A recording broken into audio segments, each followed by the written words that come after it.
as well. But the way they have started in this particular series, it also goes on to show that that is a one-off loss that India suffered against New Zealand at home, and they decided to start afresh when they came to Australia. And the kind of work that they have put in, it is a positive sign for Team India and all the Indian fans who are hoping that India goes on to win this series and win it by a margin where it doesn't really affect other victories, other teams' victories doesn't affect their chances of reaching the World Test Championship final.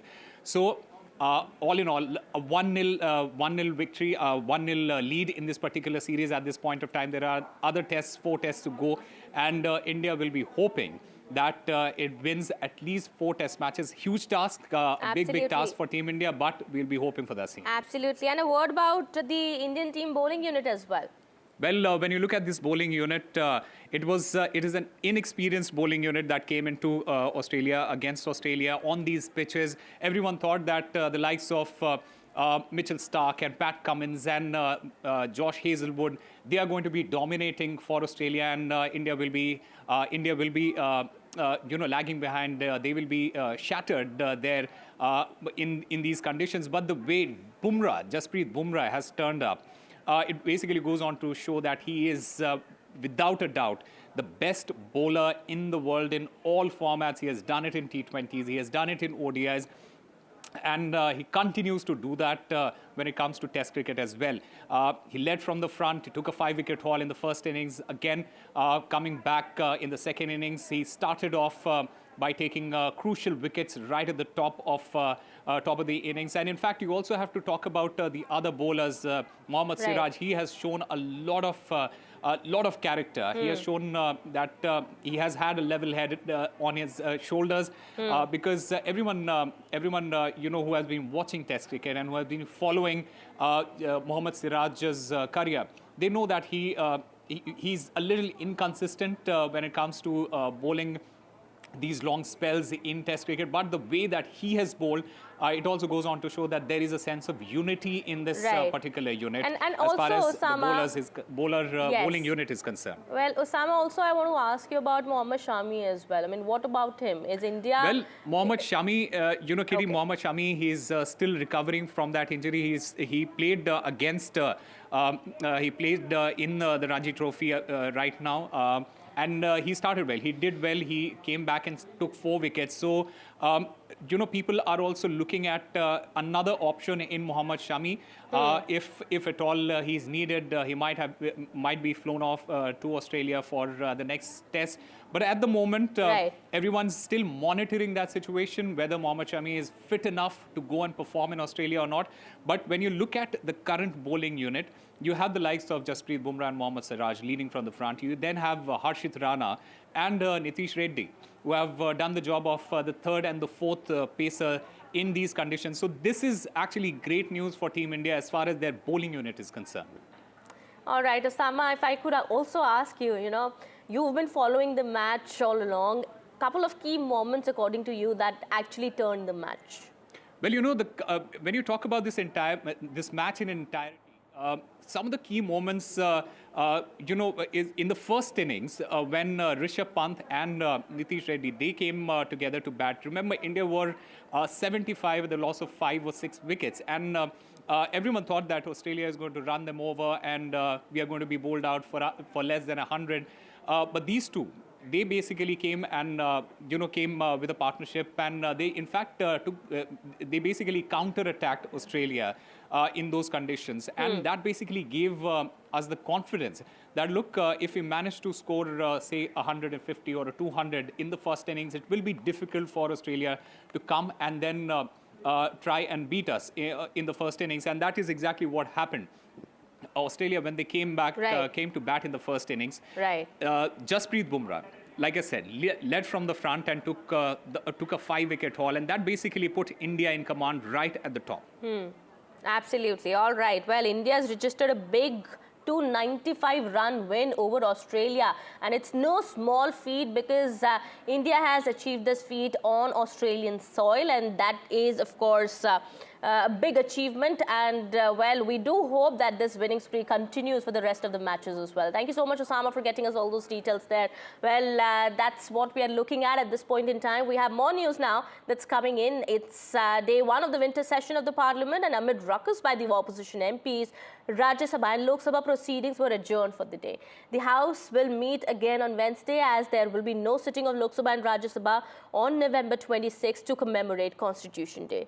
Well, before entering the House, Prime Minister Modi today attacked the opposition and said that the opposition has been blinded by self-centered agenda. He said that for political gain, a handful of people were constantly trying to control the parliament by creating disorder, and their aim was only to stall the House. Listen in. हर पीढ़ी का काम है आने वाली पीढ़ियों को तैयार करे, लेकिन 80-80, 90-90 बार जनता ने जिनको लगातार नकार दिया है, वे न संसद में चर्चा होने देते हैं, न लोकतंत्र की भावना का सम्मान करते हैं, न ही वह लोगों की आकांक्षाओं का कोई महत्व समझते हैं, उनका उसके प्रति कोई दायित्व है वो कोई समझ पाते हैं, और उसका परिणाम है वो जनता की उम्मीदों पर कभी भी खरे नहीं उतरते हैं, और परिणाम स्वरूप जनता को बार बार उनको रिजेक्ट करना पड़ रहा है.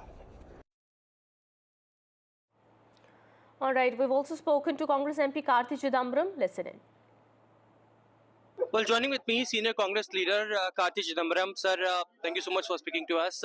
Prime Minister, on the first day of the winter session of Parliament, stressed upon the smooth functioning of Parliament. He stated that some people are self-centric and they want to stall the Parliament. How do you respond? I agree with the Prime Minister. We must have smooth running of Parliament, but in Parliament also, the opposition must also have the space to raise issues of national concern. While we give adjournment motions, not one adjournment motion is admitted. So if the government, while it has its numbers, must allow the opposition to have its say while they can have their way. But we must give us space also to raise issues of importance which we deem fit. So he attacked the Congress party as well. He stated that now 70-80 times the Congress leadership had been defeated. It is now new people who wanted to bring their discussions in the Parliament. They should be given space. See, if the Prime Minister is alluding to the results of a day before yesterday, I hope he noticed the results in Jharkhand, and hope he noticed the results of the by-elections in Karnataka, and hope he noted the results of the by-elections in Madhya Pradesh. It's been a mixed bag.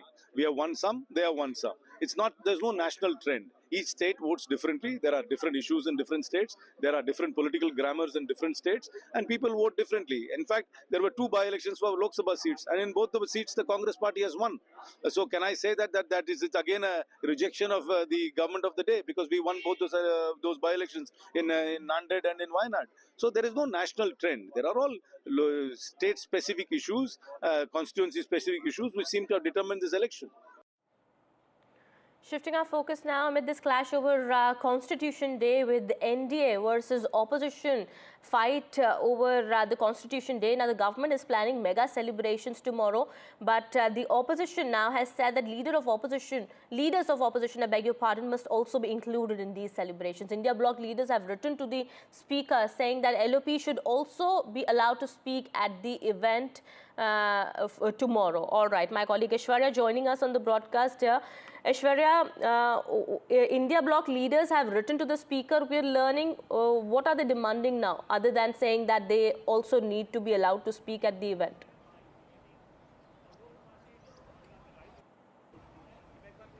Well, the government is planning for a mega celebration tomorrow to commemorate the 75th anniversary of adoption of Constitution, and this will just not be a one-day celebration. It will go throughout the year to spread the ideas of Baba Saheb Ambedkar. That's something that the government is focusing on. But tomorrow, inside the Parliament complex at the old Samvidhan Sadan, a mega event has also been planned.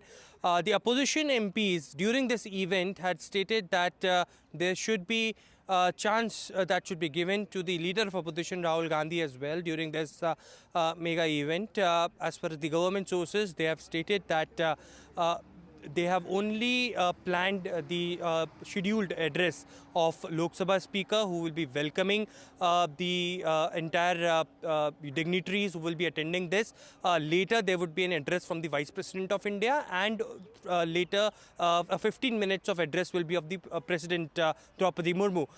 There is no time that has been given to the Prime Minister and to the leader of opposition both, and therefore the reason perhaps it is a 1 hour long plan that had already been mentioned. But of course the opposition parties were stressing upon that why not a person sitting on a constitutional position, leader of opposition had not given a time. This is something that has been done in the previous programs that had been organized. We have Akhilesh Yadav speaking on the Sambal incident. Let's dip into that. Ziaul इस्लाम वहाँ थे, हमारे विधायक वहाँ थे, सांसद थे क्या वहाँ? जियाउर रहमान। कोई बता दे, वो बेंगलोर में थे, वो अपने कार्यक्रमों में थे, संभल में नहीं थे। और ये तो उत्तर प्रदेश के बारे में आपको नहीं पता, आप में से सब उत्तर प्रदेश के लोग हैं।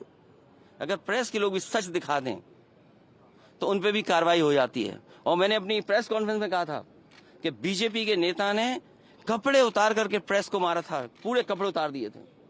क्या कार्रवाई हुई बताइए आप? क्या प्रेस के लोग सुरक्षित हैं यूपी में? और अपना चुनाव जो लूटा है उसको छिपाने के लिए इन्होंने, सरकार ने जानबूझ करके किया है। कुछ लोग तो ये कहते हैं कि साबरमती फिल्म देख करके उन्हें लगा कि उन्हें भी बड़ा नेता बनना है, इसलिए ये सब कुछ कराया गया है। सदन में इसको उठाएंगे। मैं, हमारे सभी सांसद और तमाम विपक्ष के लोग इस सवाल को उठाना चाहते थे, लेकिन सदन में नहीं उठने का मौका दिया। कल भी नहीं मिलने का मौका, जब मिलेगा तब ये सवाल उठाया जाएगा और हमारा डेलीगेशन भी जाएगा। वहां के लोगों के दुख दर्द परेशानी, और फिर सरकार के हाथ में सब कुछ है। अज्ञात में नाम डाल दिए। मैं आपको याद दिलाना चाहता हूं, कानपुर में जब दंगा हुआ था, अज्ञात में नाम लिख करके बड़े पैमाने पर पुलिस ने अन्याय किया था। पुलिस ने लूटा था पैसा और पुलिस अधिकारी को उन्हें हटाना पड़ा था, और यही आरोप था उन पर कि उन्होंने पैसा ज्यादा लूट लिया। अब बोल दिया, इसके बाद क्या बोलेंगे? लोगों ने वोट नहीं डाला, तंत्र से ही उन्होंने वोट डाल दिया और तंत्र से ही रिकॉर्ड बना करके जीत हासिल कर ली। आज आप लोग इस मामले को लेकर आदित्यनाथ जी की तरफ इशारा है आपका? साबरमती सरकार करा रही है। और आपको बहराइच का नहीं पता, उन्हीं के विधायक ने बीजेपी के अपने कैडर के ऊपर एफआईआर लगाई, और एफआईआर में देखिए धाराएं क्या लगी हैं। जब बीजेपी का विधायक कह रहा है, बीजेपी के कार्यकर्ता नेताओं पे आरोप लगा रहा, और बाकायदा पीस कमेटियां बनती हैं, बाकायदा चीजें बातचीत से हल होती हैं। क्या जिलाधिकारी कप्तान ने कोई बातचीत की? जब उसका पक्ष तैयार था सर्वे के लिए, सर्वे आप कर लीजिए, आप रिपोर्ट लगा दीजिए। आप किसी की बात ही नहीं सुनना चाहते हैं कोर्ट में, आप अपनी मनमानी करना चाहते हैं। तो आखिरकार कौन निर्देश दे रहा है मनमानी के लिए? आखिरकार कहाँ ऐसी ताकत है जिसके आगे सब झुक रहे हैं और अन्याय कर रहे हैं? ये लगातार अन्याय उत्तर प्रदेश में हो रहा है। ये इसलिए हो रहा है क्योंकि अपनी नाकामी छिपाना चाहते हैं, और सबसे ज्यादा कमजोर जो लोग हैं उनकी तरफ ही जाना चाहते हैं। धन्यवाद। इसी तो उन पे एफआईआर दर्ज क्यों होगी, या उनका नाम क्यों डाल दिया गया? मैं इसी संबंध में मिला हूँ, और अज्ञात में हजारों नाम डाल दिए। इसलिए डालेंगे दबाव बना लें, और पुलिस तो जानते हो कैसे काम करती है यूपी की। चलिए, बहुत धन्यवाद। Samajwadi Party Chief Akhilesh Yadav saying that the SP delegation is planning to go to Sambal to protest against this incident, and also Sambal SP and DM should be suspended. Remember, Samajwadi Party MP and MLA's son from the party was booked in connection with the clashes that took place in Sambal. The situation continues to remain tense there. Prohibitory orders have been imposed, schools have been shut, also mobile internet has been suspended, with large gatherings also banned in UP Sambal after the incident took place in the area. All right. We have more news now that we're tracking at this point in time. We're learning now Aam Aadmi Party and the BJP are now trading charges, with the BJP saying that Aam Aadmi Party has been regularly flaunting its education model, and the Aam Aadmi Party's education model is a flop show in the national capital. Well, also Delhi BJP chief Vijendra Gupta has said that the model that's about 16,000, more than 16,000 crore worth was created for the children, but nearly 1 lakh students have failed. Listening. We are being joined by leader of opposition in Delhi, Mr. Vijendra Gupta. Sir, आज आपने press conference किया, उस दौरान आपने बताया कि आम आदमी पार्टी का जो शिक्षा मॉडल है वो बहुत अच्छे तरीके से काम नहीं कर रहा है. क्या कुछ कहेंगे आप इसके ऊपर? देखिए, पूरा शिक्षा मॉडल फ्लॉप शो है. 1 लाख बच्चे 9th में फेल हो रहे हैं और अराउंड 50,000 11th में फेल किए जा रहे हैं, और उनमें से 10 लाख से ज़्यादा स्टूडेंट्स को ये अब तक आउट ऑफ स्कूल कर चुके हैं.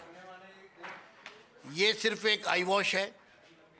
इनके पूरे सिस्टम में लगातार डिटोरिएट हो रहा है.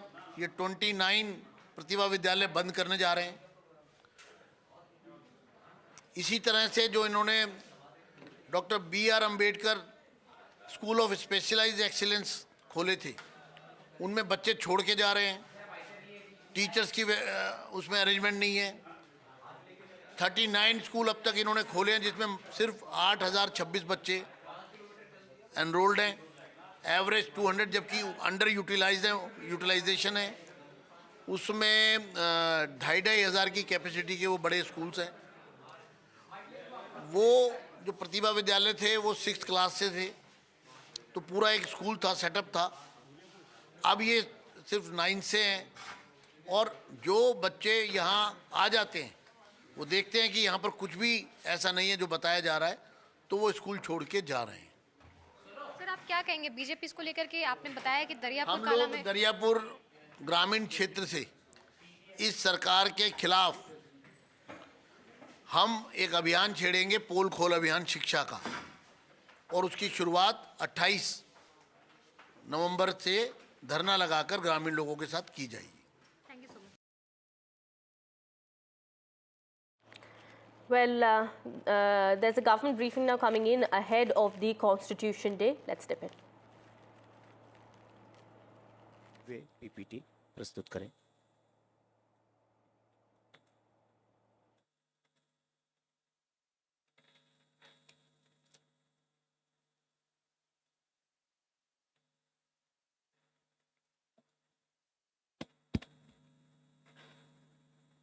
Honorable ministers and our friends from the media,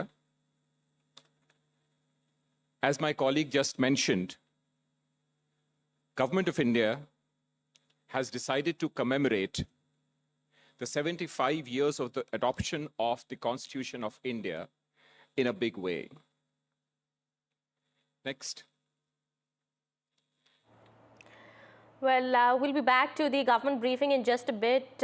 Meanwhile, we're learning that the government is planning huge celebrations for tomorrow on the Constitution Day. And there is a BJP versus opposition face-off also going on about the events now that have been planned for tomorrow. We'll get you all of that in just a bit. It's time for a short break. Yeah.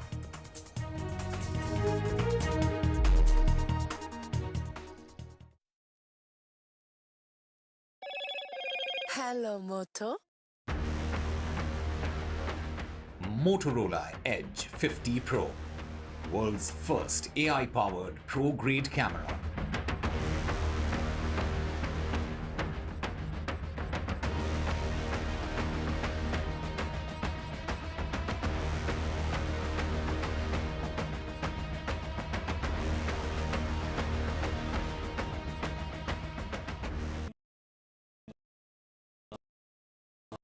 Stay informed and entertained with the new and updated NDTV News app. You can watch all our channels live, listen to podcasts, read breaking and exclusive news from around the world and more. Download the NDTV app today and get access to the best journalism and storytelling on your smartphone or tablet. The NDTV app. News that matters to you. NDTV proudly upholds its legacy of trust and credibility. According to the prestigious Reuters Institute's Digital News Report 2024, NDTV is the top-most news platform in the country. Number one in both online and offline reach in India. Beating all its competition, NDTV stands for trust. Hello and welcome to India Sense, where I speak with global opinion makers. The United States has made a strategic decision over the last 20 years to move closer to India. A $7 trillion economy seems a perfectly conceivable number. If you want to be a national party, it's that you sort of accept the way the world is rather than want to endlessly hark back to how it was. Modi is promoting the digitization of the economy, which is accelerating growth in the country. It's a web of frauds, calls, luring emails, threatening messages. Cyber frauds have cast their net wide and everyone is at risk. We track the victims, their horror stories as they get conned online, extorted and robbed of their hard-earned money. How to identify a cyber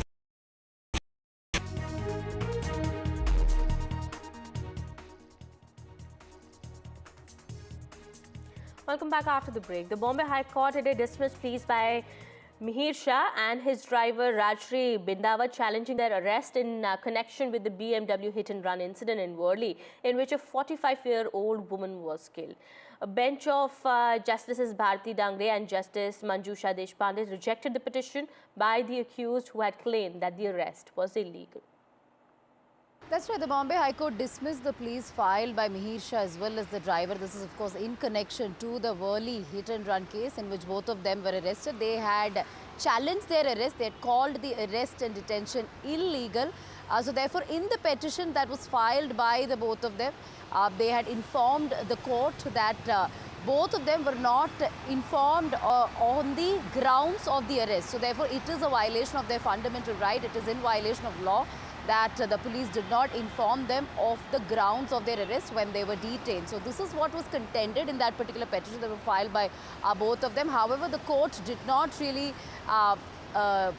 take that into consideration. The court said that there was no requirement for these people to be informed of the grounds of their arrest, since there was evidence that showed of their involvement. Also stating that this would be a test case in terms of evaluating whether the accused needs to be told of grounds of their arrest if the evidence pointed towards their involvement. So yes, this plea was, of course, rejected by the Bombay High Court. So both of them will continue to be behind bars. They are in judicial custody at this point. Mihir Shah had earlier sought bail as well before the court, but that was also rejected. We know for a fact that this incident happened in July when Mihir Shah, under the influence of alcohol, was driving the BMW. His driver was seated beside him and he rammed into this vehicle, which was a two-wheeler, and killed a 45-year-old woman. In fact, before she died, she was dragged on to more than a kilometer. So this had created much outrage. Mihir Shah had immediately fled from the spot, and it was 2 days after that he was arrested. Of course, he'd been trying to sort of, trying for bail, as well as several other big petitions being filed before the Bombay High Court, and this was in connection with his arrest, calling it illegal, and was seeking release from judicial custody as well. But the court not really buying the arguments of Mihir Shah and the driver, and therefore he will continue to be behind bars. All right, shifting our focus now, Indian stock markets rallied this morning. 2 consecutive days of gains in Nifty and Sensex has helped it turn positive on a monthly basis. This comes after both the indices recorded losses in the month of October. Indian stock markets rallied this morning after the BJP-led NDA secured a massive victory in the assembly elections in Maharashtra, which houses the country's financial capital, Mumbai. Now, all 13 major sectors have logged gains. The broader, more domestically focused small and mid caps rose about 2% each. Of course, markets buoyant today, and a few pockets which are doing relatively well in trade. I want to quickly mark them out. One is, of course, the Nifty Bank, which is up 2%. driving therefore markets higher. Mind you, the Fin Nifty also doing very, very well. Fin Nifty largely comprising 40% of the Nifty, and therefore any traction there obviously reflects on the Nifty as well. Outside of that, in the broader markets, the Nifty Realty Index is doing very well, understandably so.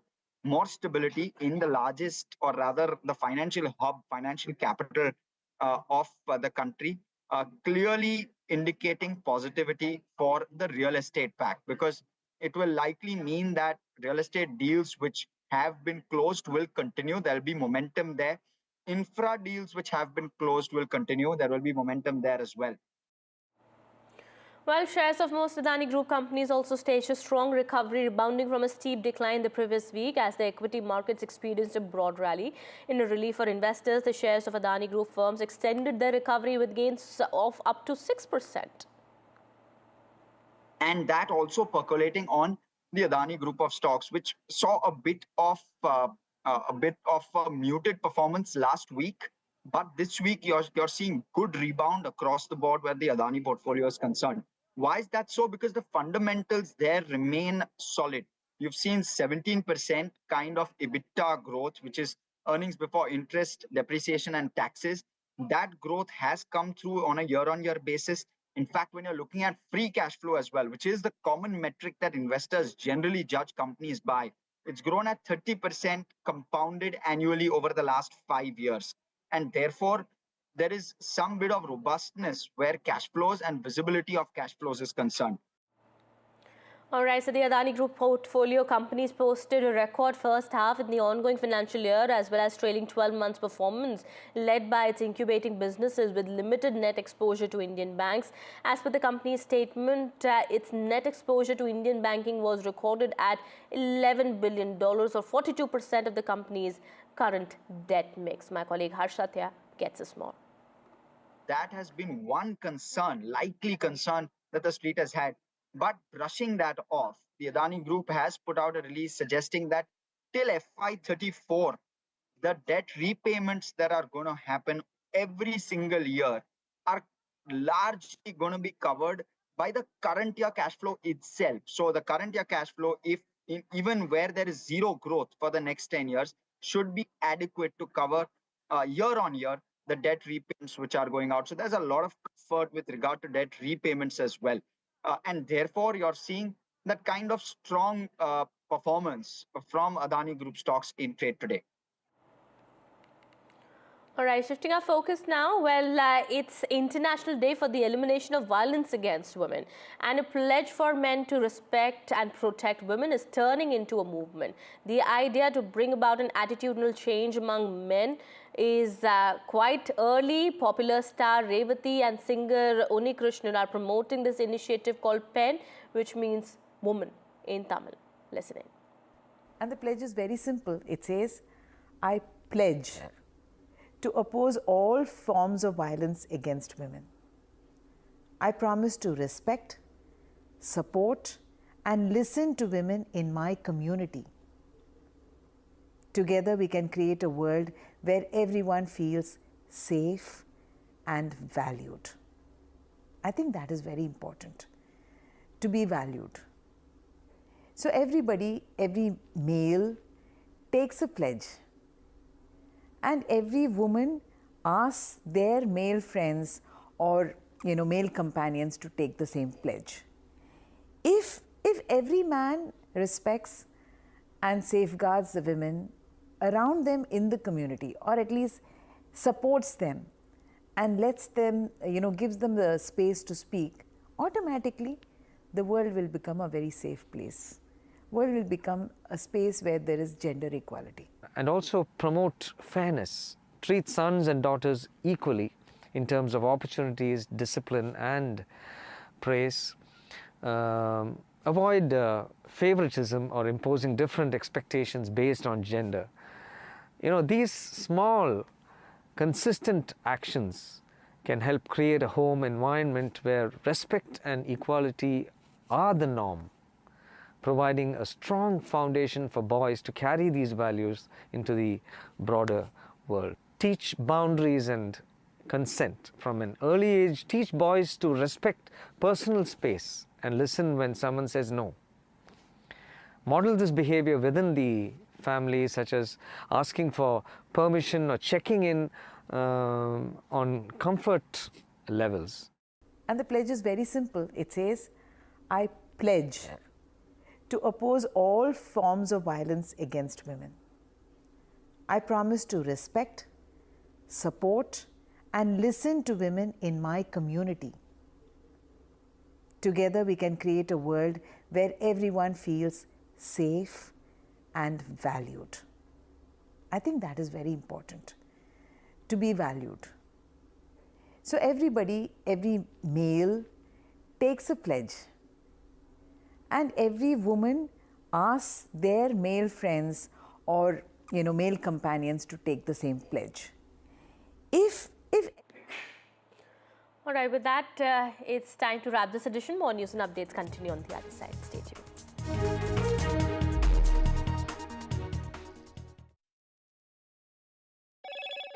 Hello, Moto. Motorola Edge 50 Pro, world's first AI-powered pro-grade camera. Prime Minister Modi targets opposition over recent poll results ahead of the first day of intersession of Parliament. Face-off over Constitution Day as government plans mega Constitution Day celebrations, opposition writes to the Lok Sabha Speaker.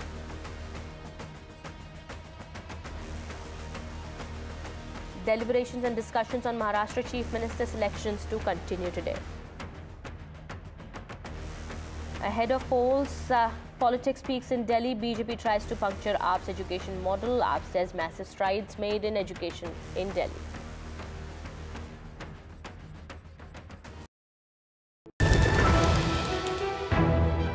हम ये चुनाव विकास के मुद्दे पर लड़ रहे हैं. Let them come for an open debate with me. I've challenged Eknath Shinde multiple times. Congress is in the worst situation in this state. Mahayuti में भी इससे ज़्यादा dispute है. Everything is fair in love and politics. Vote देने वाले ही जिताने वाले हैं ना. So we worked on 4 options.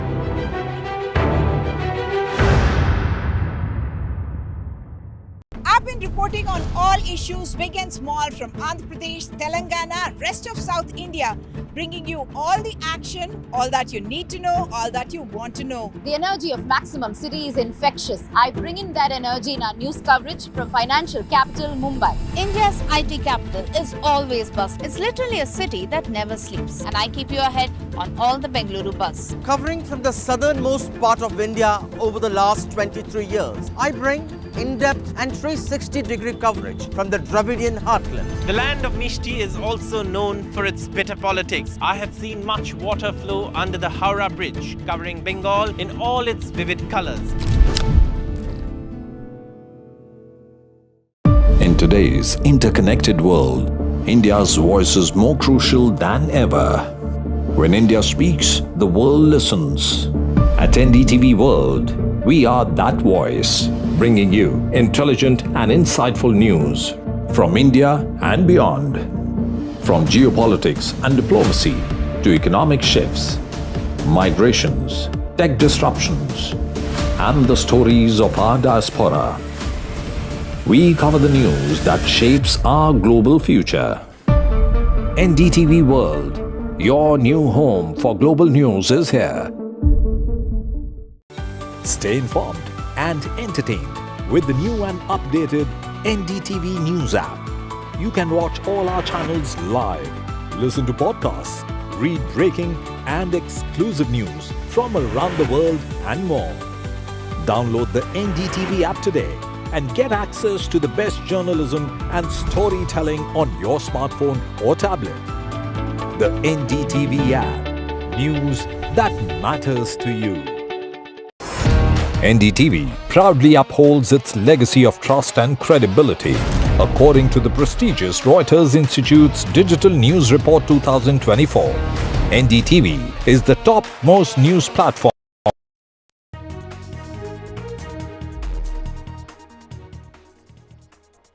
The race to pick Maharashtra's next chief minister is heating up. Who will get the crown is the big question. BJP MLAs, they gathered at Devendra Fadnavis's house. Sources say that Shinde is set to stay as caretaker chief minister. The latest in the Sambhal violence, Akhilesh Yadav slams the Yogi government and demands the Sambhal SP and DM should be suspended. A monumental victory for Team India as they beat Australia by 295 runs in Perth. India lead the series 1-0 on the back of Jasprit Bumrah, Jaiswal and Kohli's charges. The Adani Group portfolio companies posted a record first half in the ongoing financial year, as well as trailing 12 months performance, leading by its incubating businesses with limited net exposure to Indian banks. A big face-off over Constitution Day as government plans mega Constitution Day celebration. The opposition writes to the Lok Sabha Speaker saying that leaders of opposition must be invited for the event.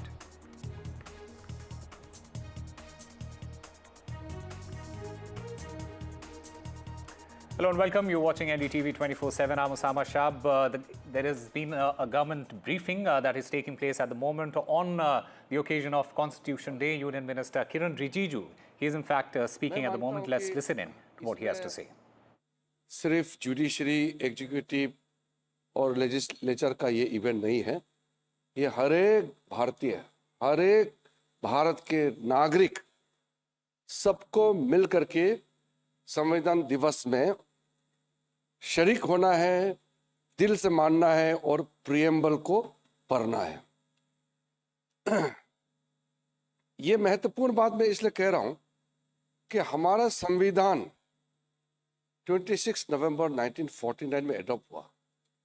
उसके बाद हमारा देश को एक successful democracy, ए vibrant parliamentary democracy के रूप में कायम किया है. अगर ये संविधान इस रूप में नहीं मिलते तो भारत देश आज पूरा दुनिया में largest democracy, most vibrant democracy, एक सक्सेसफुल डेमोक्रेसी, सब अलग अलग तरीके से भारत के जो डेमोक्रेटिक सेटअप, हमारे सिस्टम प्रोसेस को सराहना करते हैं. ये क्रेडिट जाता है पार्लियामेंट ऑफ इंडिया में, जब कॉन्स्टिट्यूएंट असेंबली में जो उस समय जो लोग फाउंडिंग फादर्स हैं, मेकर्स ऑफ द कॉन्स्टिट्यूशन, सब लोग का योगदान है. इसलिए जो कई किताब निकल रहे हैं उसमें सेक्रेटरी कल्चर ने आपको डिटेल में एक्सप्लेन किया. अगर हम लोग थोड़ा सा समय दे करके जो किताब पब्लिश करने जा रहे हैं, कल रिलीज करने जा रहे हैं, अगर थोड़ा ध्यान दे करके किताब को पढ़ेंगे, देखेंगे तो कई ऐसे चीजों का पता चलेगा जिसका नजरअंदाज किया गया था. पार्लियामेंट का आर्काइव से, ministry of law and justice का, भारत सरकार का, मिनिस्ट्री ऑफ कल्चर, अलग अलग जो हमारा सरकारी आर्काइव्स होते हैं वहां से सारा डॉक्यूमेंट्स निकल करके जो किताब के फॉर्म में निकल के आ रहे हैं. ये मैं मानता हूं कि बहुत आगे जा करके सब इस किताब को रेफर करेंगे, क्योंकि नॉर्मल संविधान का किताब तो आपको दुकान में भी मिल जाएंगे, लेकिन संविधान बनाने के पीछे the process of making of the constitution of India, उसका जो इमोशन, सेंटिमेंट, बैकग्राउंड में हमारा उसमें इंस्पिरेशन कहाँ से आया, भारत के सभ्यता, cultural heritage, ancient historical facts को कैसे करके संविधान के पार्ट में मेंशन करके चित्र का आर्ट के फॉर्म में किस तरह से fundamental right, directive principles of state policy कैसे करके जोड़ा है, वो सारा एक पिक्टोरियल फॉर्म में भी आएंगे, आर्ट फॉर्म में. और आपको थोड़ा सा पढ़ने के लिए भी दो तरीके का किताब है. एक तो स्टैटिस्टिकल एंड पिक्टोरियल टाइप है, दूसरा more explanatory and making of the constitution का पूरा नैरेटिव्स दिया हुआ है. और आज़ादी के बाद अब तक बड़ा क्या क्या संशोधन हुआ है कॉन्स्टिट्यूशन में, ये सारा आप बहुत अच्छी तरह से किताब में देखने को मिलेंगे. इसलिए आपके माध्यम से देश के हर एक नागरिक को हम कहना चाहते हैं, ये सिर्फ पार्लियामेंट ऑफ इंडिया का सेलिब्रेशन नहीं है, ये देश का सेलिब्रेशन है। एक तरीके से हम कॉन्स्टिट्यूशन ऑफ इंडिया को इज्जत दे करके उसके अंदर का चीजों को लोगों के सामने में ले जाना है। दूसरा, Well, history has been created in Australia at Perth. India winning the Perth Test by 295 runs as they demolished Australia in Australia, leading the series now 1-0. India, remember, it's also the first team now to beat Australia at the Optus Stadium in Perth. And what has happened now is that India has regained the #1 spot at the World Test Championship table. India leading the series 1-0, and some incredible performances there from Jasprit Bumrah, who led from the front, and then Yashasvi Jaiswal, one of the best innings that the world has seen as far as an Indian batter is concerned, batting in Australia in really tough conditions, and then scoring 160 plus runs. And then Virat Kohli coming back to form with that 7th century in Australia. So all in all, great news for Team India as India's quest for the final of the World Test Championship continues there. One guy raring to go, and that was the man on your screen, Jasprit Bumrah, who just made the unexpected happen. That spell of 5 wickets. All right, what does this victory really mean for Team India and Team India fans? I'm currently joined by Rakesh Rao, senior sports journalist, and Rishi R. Chabra, cricket vlogger. Gentlemen, smile a little, because this is a great day for Team India. Rakesh Rao, just sum it up for us. What does this victory mean for Team India? Oh, this is huge. For so many reasons, actually. You look at it with the Australia, the defeat at home. If that is your, as a kind of backdrop, if you look at it from that point of view, this looks even bigger, because the kind of wickets that we were used to for the last few weeks here. Then you go there, you prepare well. Obviously, those 10 days have definitely helped India. Not just that, you got so many things right. Even with the, with the advantage of hindsight, we can say that winning the toss and opting to make use of the bat, of the surface first, that also helped. Now we are also looking at how it all happened, because if the same thing, if we were to view at it, when India was bowled out for 150, then we would have said, what a decision. How could they not, bowl first? But then anyway, we always become wise after the event. But then having said that, a lot of takeaways. Your opener, a young opener, gets his confidence, and he knows now how to play the speedsters on a wicket like the one at Perth. Then the return of form of Virat, no question about that. And then the way Jasprit Bumrah has given you a new kind of a vision about how your future captain is going to look like. He is just the right man. He has proved it more than once. He's a selfless guy. He had opportunities to grab more attention, more eyeballs by going for that fiver again. He didn't do that. He encouraged his younger bowlers because he had the luxury of runs, behind him. Yeah.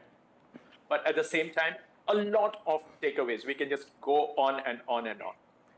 And what is more important is that India is coming into this particular series on the back of a 3-0 defeat at home against New Zealand in conditions that are considered where India is, it is always favorable for Team India. Rishi, how do you look at that transformation? Would that have been playing on the minds of these players?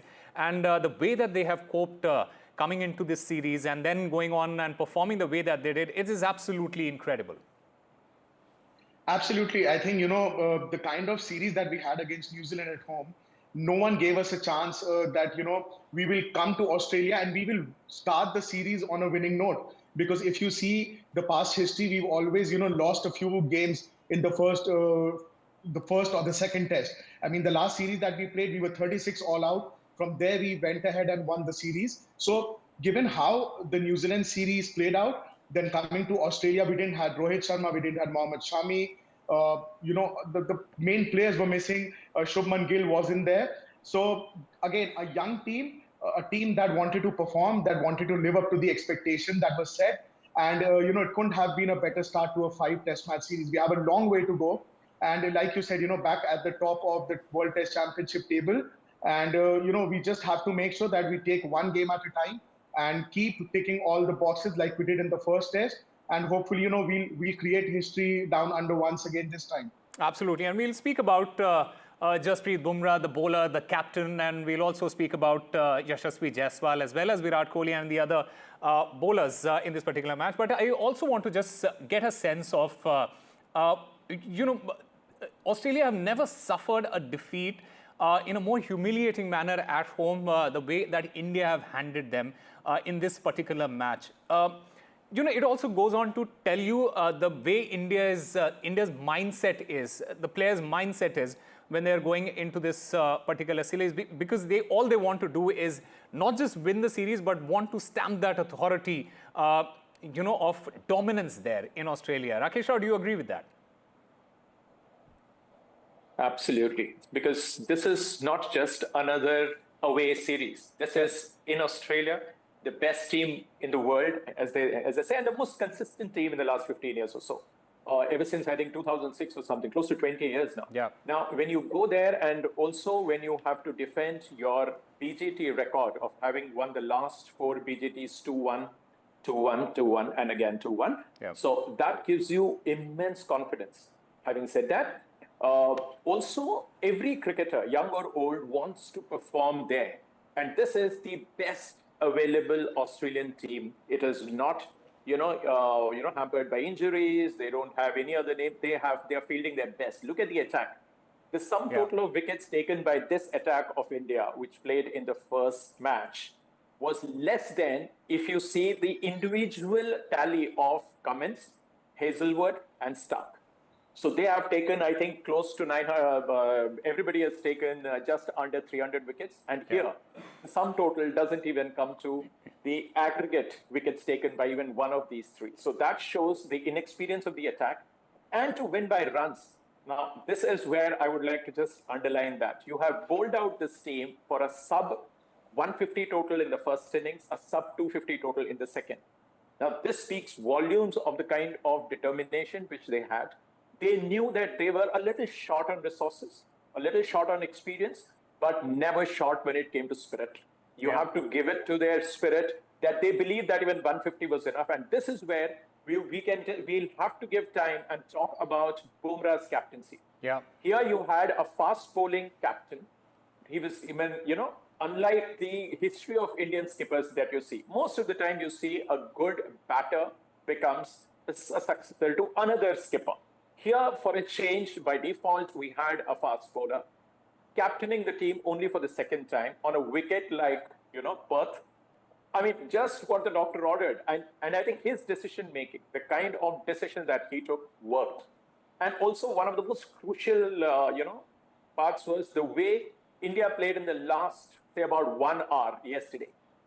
That acceleration, giving an opportunity to the speedsters to bowl those 27 minutes odd, whatever it was, say less than 30 minutes.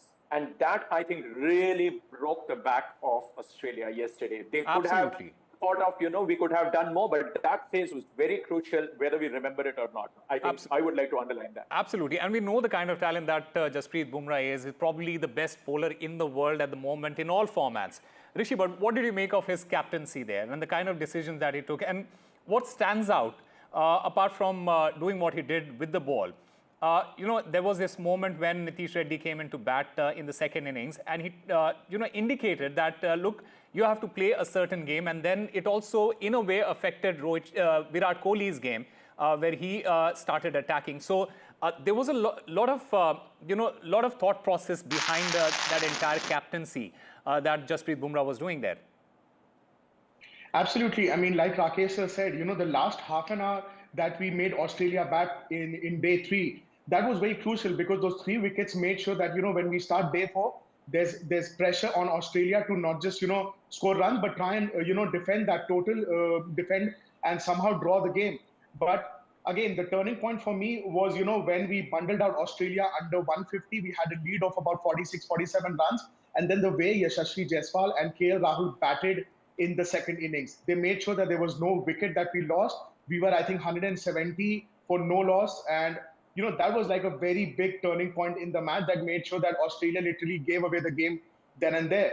But talking about Bumrah, I mean, wickets in the opening spell in both innings made sure that we had early wickets and there was pressure on Australia from ball one, and the kind of field setting and the way he promoted his youngsters as well. And again, like you said, Virat Kohli and Nitish Reddy, they up the tempo in that innings, trying to score quick runs just to make sure that we put Australia to bat in the last half an hour was a master stroke. And overall, I think very happy with the way Bumrah's performance was. And let's not forget, Bumrah has captained India in England. We were in a winning position. We declared that innings, and then England went on to chase that total. So I think somewhere that played on Bumrah's mind as well in this test match. But we had enough runs, and the confidence was there on the bowlers that we will be able to defend this. Absolutely. We all learn from our mistakes, and this is what Jasprit Bumrah has also done in this very first match as a captain in Australia. Gentlemen, we are running short of time, but what an incredible victory by Team India. We'll all be hoping that it turns out the way all fans, Team India fans, want it to be. Win it by a margin, the series by a margin, so that we can reach the final of the World Test Championship. Will that happen or not? We'll have to wait and watch, but this is a great start. Gentlemen, thank you very much for being a part of this discussion. Now, moving on to our other stories that we are tracking at the moment. Samajwadi Party Chief Akhilesh Yadav, he has slammed Uttar Pradesh government over Sambhal violence. He claims that police and the district magistrate, they are responsible for this violence and not the Samajwadi Party MP who has been booked in this case. Mr. Yadav, he in fact met the Lok Sabha Speaker Om Birla as well. संभल का माहौल बिगाड़ने में याचिका दायर करने वाले लोगों के साथ पुलिस और प्रशासन के लोग जिम्मेदार हैं। इनको निलंबित किया जाना चाहिए और हत्या का मुकदमा चलाया जाना चाहिए, जिससे कि लोगों को इंसाफ मिल सके और आने वाले समय में कोई इस प्रकार की संविधान के खिलाफ गैर कानूनी घटना को अंजाम न दे जा सके। अब जाहिर सी बात है, जब उसमें दो तरफा है ही नहीं, केवल एक पक्ष अगर कहीं कोई पर पत्थरबाजी करेगा तो दूसरा पक्ष कहां से आएगा। किसी के साथ कार्रवाई नहीं होनी चाहिए अगर कोई शांतिपूर्वक है तो, लेकिन अगर कोई हिंसा फैला रहा होगा कहीं भी, तो मैं समझता हूं कि पुलिस के पास ऑप्शन क्या है। हिंसा नहीं होनी चाहिए, सबके साथ समान न्याय हो, सबके साथ विश्वास, जैसा प्रधानमंत्री जी कहते हैं, सबको विश्वास में लेके काम होता आया है और हो भी रहा है। इसमें विपक्ष को दखलंदाजी नहीं करना चाहिए। All right, the latest from Maharashtra, the Game of Thrones there, it is heating up as the race to pick Maharashtra's next chief minister is on. It is BJP versus Eknath Shinde, and who will get the crown is the big question. The BJP MLAs, they gathered at the Deputy Chief Minister Devendra Fadnavis's house, and sources say that Eknath Shinde at the moment is set to stay as the caretaker chief minister. The oath-taking ceremony, meanwhile, will take place on the 26th of November, and that is not mandatory, is what our sources are saying. In fact, sources also add that Eknath Shinde is likely to resign tomorrow, and that the Election Commission will notify the constitution of the new assembly. Remember, Eknath Shinde is set to continue as the caretaker chief minister in the meanwhile, and that no constitutional binding on oath ceremony will take place on 26th of November as of now. It is BJP MLAs in the meanwhile that are pushing for Devendra Fadnavis's coronation. The Mahayuti leaders, they are likely to meet Home Minister Amit Shah. Sources say that Ajit Pawar is set to support Devendra Fadnavis for the chief minister's post. Maharashtra Assembly term, remember, ends on the 26th of November. So the Game of Thrones there in Maharashtra on, and in fact the race for that chief minister's post is also on as well. And my colleague Aishwarya joins us to get us more on this. Aishwarya, a key meeting is set to take place, with the Union Home Minister Amit Shah. What can we expect from that meeting?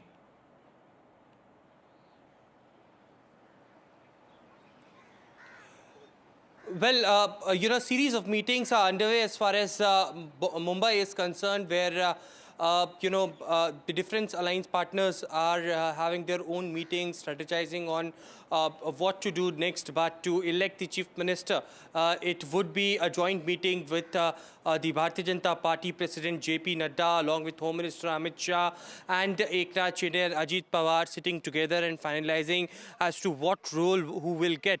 Something that the formula has already been decided. Many leaders within the Mahayuti alliance have already stated that there would be the same formula that they would go with. Of course, one chief minister and two deputy chief minister position, but whether that would be rotational or whether that would be permanent is something that is a bigger question. And to have a manthan on that, there is an all-important meeting that is scheduled at Amit Shah's residence, where all the top leaders from different alliance partners will be sitting together and finalizing. Remember, it is just a day that has been left to finalize and to elect the leader as far as the Mahayuti alliance is concerned.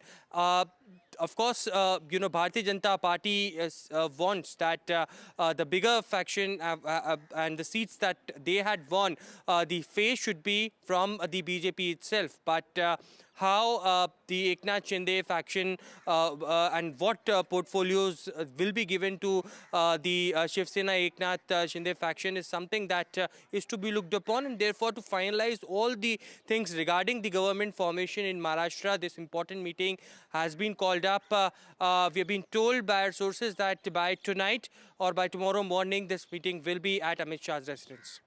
Right. In fact, I'm also currently joined by my colleague Radhika Ramaswamy there. Radhika, what is important to note is the fact that BJP and Devendra Fadnavis especially doesn't need Eknath Shinde to form the government. So is the reason, do you think that is also one of the reasons why Ajit Pawar is rallying behind Devendra Fadnavis? Well, that is an extreme scenario. One cannot say that Devendra Fadnavis doesn't need Eknath Shinde. Of course, they are in sync. They worked together and they gelled together as well. There haven't been, any open bickerings as far as both these leaders are concerned. But you're right. Technically, Devendra Fadnavis or BJP doesn't need Shinde's support. He can very well make do with support of a few MLAs of Ajit Pawar's side, as BJP is short of majority by just a few numbers. But those are extreme scenarios. In scenarios where there could be disputes between the two partners. Of course, at this point, we're not entirely certain who is going to be the chief minister. Multiple discussions have taken place, many meetings have taken place, but these are all separate individual meetings of parties. We haven't had a Mahayuti meeting yet. That could happen in the presence of Amit Shah either today or tomorrow. That will be when things will become clearer. Both Devendra Fadnavis and Eknath Shinde enjoy a lot of clout within Sena, BJP respectively, and also the fact that Eknath Shinde is a grassroots level leader, a bold leader. He has an appeal within Konkan, within Mumbai regions. And as far as Fadnavis is concerned, he's instrumental in driving BJP to what it is today. So therefore, he is seen as the face of BJP in Maharashtra, enjoys a lot of clout in urban centers, but not exactly within the, Maratha regions. But he's known as the chief BJP strategist as far as Maharashtra is concerned. Also somebody who was dependable during times of crisis. So which is why both the leaders are front runners, one can see. And when you look at schemes, be it Ladki Behan scheme or any other farmer-centric or youth-centric scheme, it's not just Eknath Shinde, under Eknath Shinde's leadership that was done, but it was also done under the leadership of Devendra Fadnavis as well. So both the leaders should be given due credits as far as any scheme that has been launched by the government is concerned. So yes, both of them enjoy a lot of clout, influence and goodwill. So remains to be seen how things will be worked out, whether any rotational leadership arrangement can be worked out. Yes, by way of sources we are hearing that Ajit Pawar could be supporting Devendra Fadnavis as the Chief Minister. But will that lead to any sort of dispute between Sena and BJP?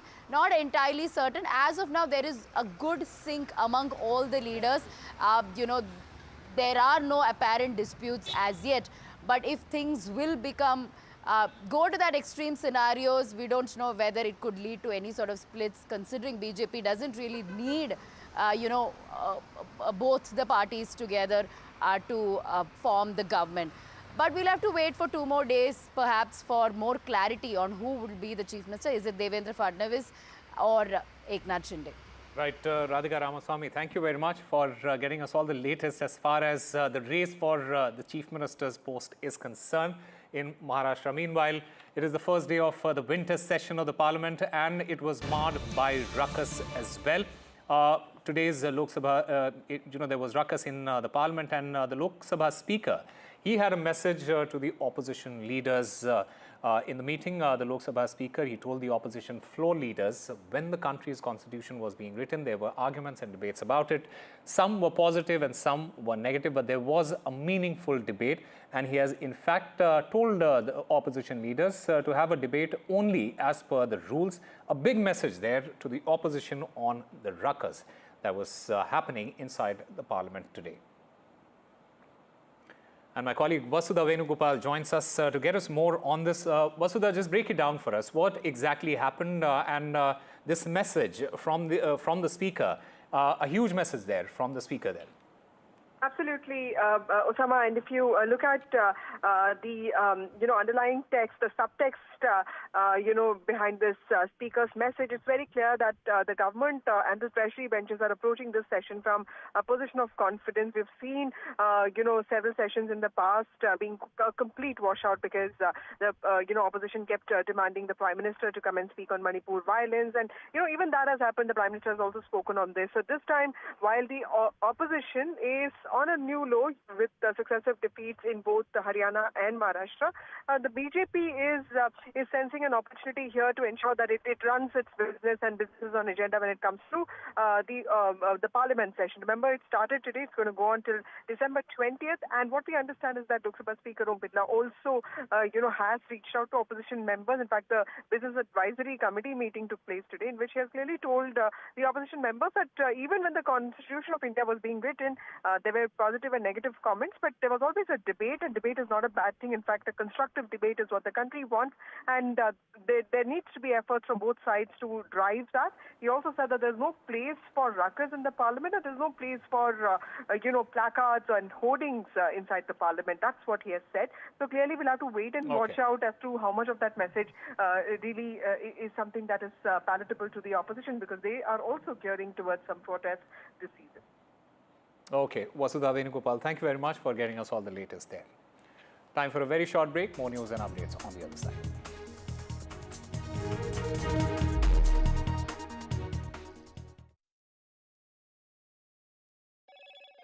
Hello, Moto. Motorola Edge 50 Pro, world's first AI-powered pro-grade camera.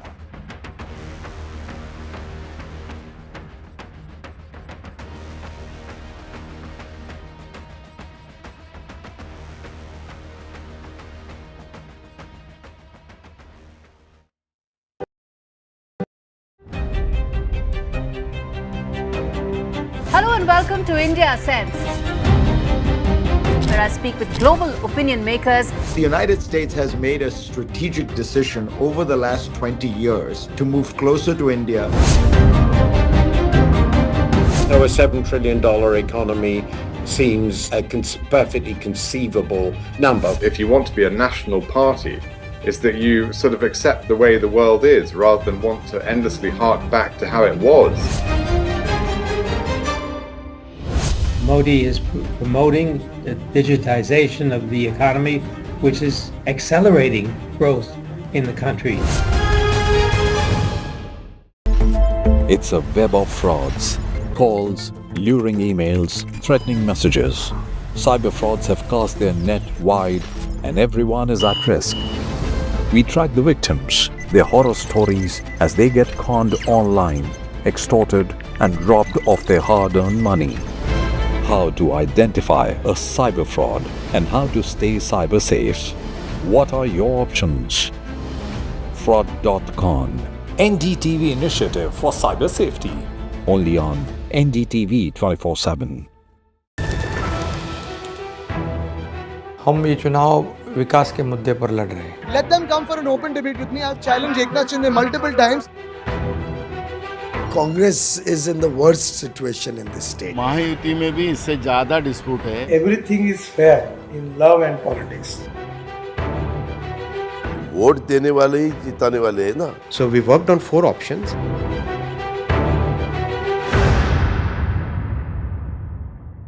I've been reporting on all issues big and small from Andhra Pradesh, Telangana, rest of South India, bringing you all the action, all that you need to know, all that you want to know. The energy of Maximum City is infectious. I bring in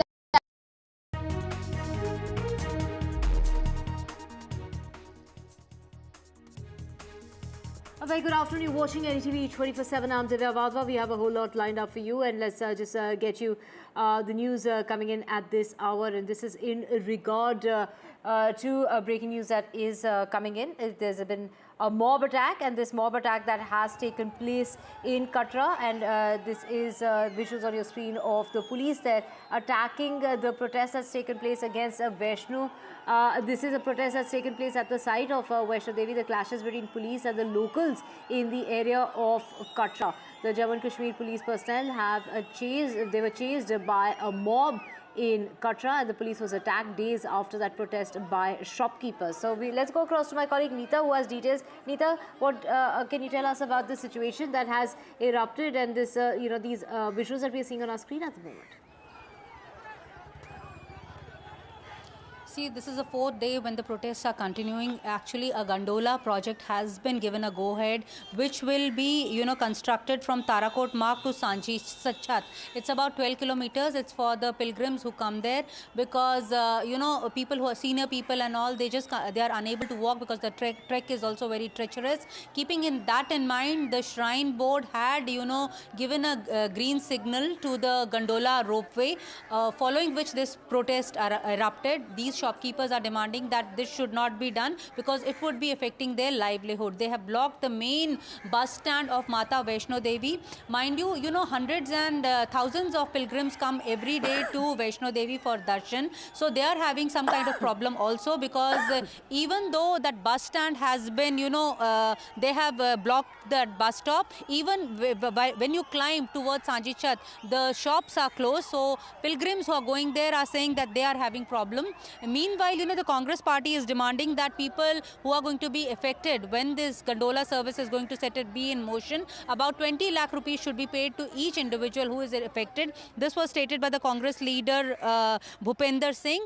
The Lieutenant Governor of the Jammu and Kashmir has also stated that he has also heard about these protests. He also says, Mr. Manoj Sinha also says that they are also looking into, and if their concerns are genuine, they would obviously be looking into it. Meanwhile, we also spoke to the SSP there. SSP also says, Paramveer Singh, he also says that since last 3 days the protests are going on. Today, some stones were pelted on security forces, which included Jammu and Kashmir Police and also CRPF. They are also looking and trying to identify who were the people, who was the mob behind such an act. Back to you.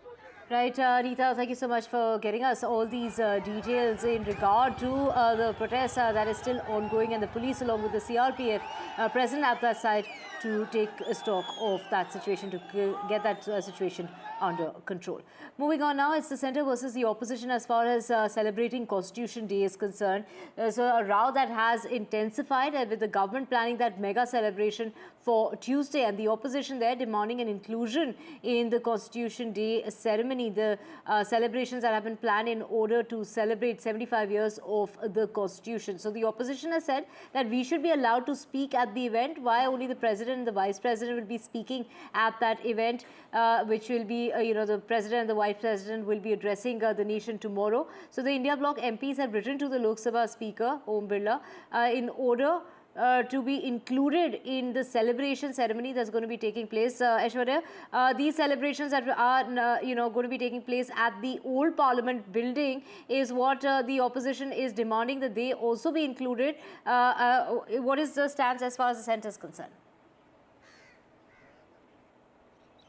Well, the mega event is planned tomorrow to commemorate the adoption of Constitution of India, 75 anniversary of adoption of Constitution, and therefore the reason perhaps mega ceremony has been planned at the old Samvidhan Sadan, which is the old building of Parliament at the Central Hall, where President of India will be addressing the joint parliament session, joint parliament, and it would be several dignitaries who had also been invited.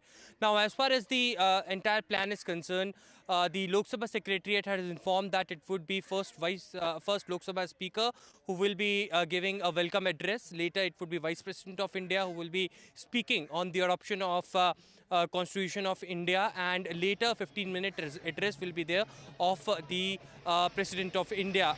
There will be seating arrangement which has been done for the Leader of Opposition, for the Prime Minister, for the Leader of Opposition in Rajya Sabha, and for the Leader in Rajya Sabha as well. But there is no mentioning of the statements or any speeches that to be delivered of the Prime Minister or either the Leader of Opposition as well.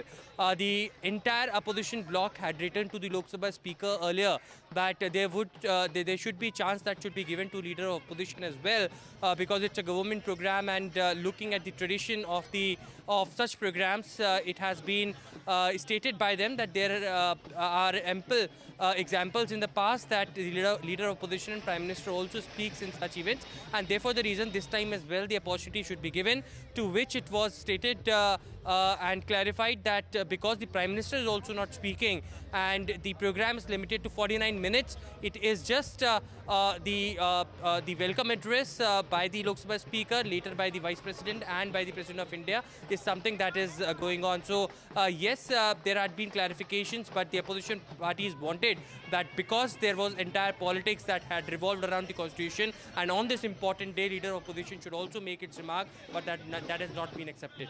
Right, Aishwarya, so the opposition, they're demanding that they be included in that mega celebration that's going to be taking place at the Centre Hall in the old Parliament building. We will keep coming back to you for more. And switching tracks to the hearing that's taken place as far as the Supreme Court is concerned on the Delhi pollution, with the Supreme Court there to decide as far as the anti-pollution measures that are in place, should they stay on or they should be revoked. So it is the Supreme Court coming down heavily as far as the police is concerned, asking why no barricades are there as far as most entry points are concerned, raising questions as to why the checks at entry points are mostly, calling them just an eye wash. That is what the court has gone on to say. Do remember that last time the Supreme Court had come down heavily, saying that till the Supreme Court doesn't give permission, that the measures should be in place even if the pollution is lowered as far as the AQI is concerned. Sunil Prabhu joining us. Sunil, take us through what was really said in court, the proceedings in court coming down quite heavily, talking about the implementation, and all this is just an eye wash, just basically on paper, and nothing really seems to change on the ground. Absolutely. I think Justice Oka as well as his fellow Justice Vion are really looking at the entire matter. They are now looking at the AQI report as we speak and trying to make an assessment of the situation in terms of whether there can be some gradual decrease in terms of graph 4 to whatever. It's in that backdrop that they first looked at the Court Commissioner's report, and in fact some tough talking by Justice Oka, saying that the Commissioner should be actually penalized under the Act for not deploying enough and adequate of forces, that they were all present there, but none of them, no barricading, nothing has been done to really stop the entry of, diesel vehicles, in particular trucks and others, which there is an exemption only for essential commodities. And it's in this backdrop that they wanted clear compliance about what is exactly happening in the council, Commissioners' Council, trying to explain the position, saying that now we have manpower for 113 places, but Justice Oka from the Supreme Court saying very categorically this should have been done from the 18th of November. But nevertheless, as we speak, they continue to study the matter and take that important decision whether to relax the emergency provisions that are right now prevalent in the National Capital Region, GRAP 4 to a lesser amount, whether it will be GRAP 3 or GRAP 2. That is something that we'll have to wait and watch and see.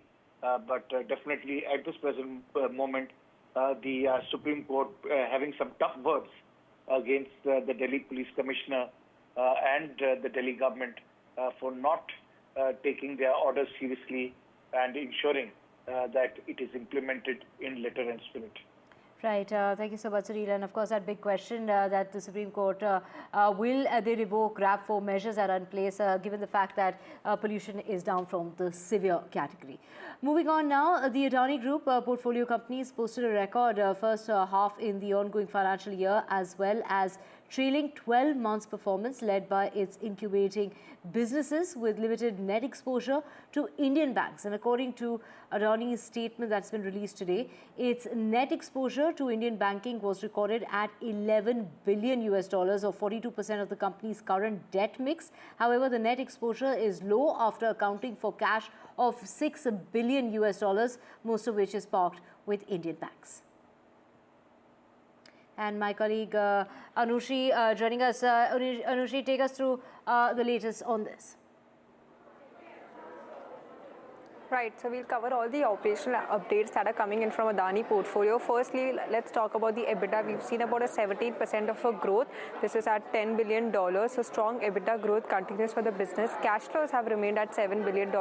So this is for the last 12 months that we are looking at. So in the last 5 years also, if you look back, 30% of a growth that we are looking at. So sustained growth in cash flows has also remained. Net debt to EBITDA levels at 2.46 times is well below their guidance of what they have stated for the full year, and is at reasonable levels as compared to any asset-heavy infra company.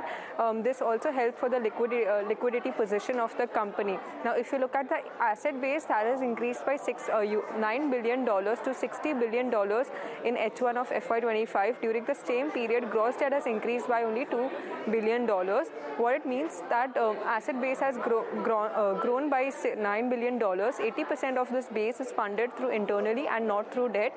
Equity now accounts for about 63% of total debt, showing lower dependence on debt. That is what we are seeing. Now, what is the most important metric is the exposure to Indian banking. That is at $11 billion.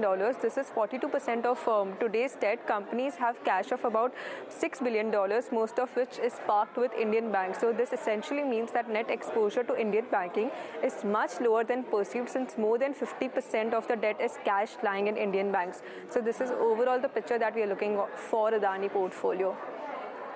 Right. Thank you so much, Anushri, for joining us with those details.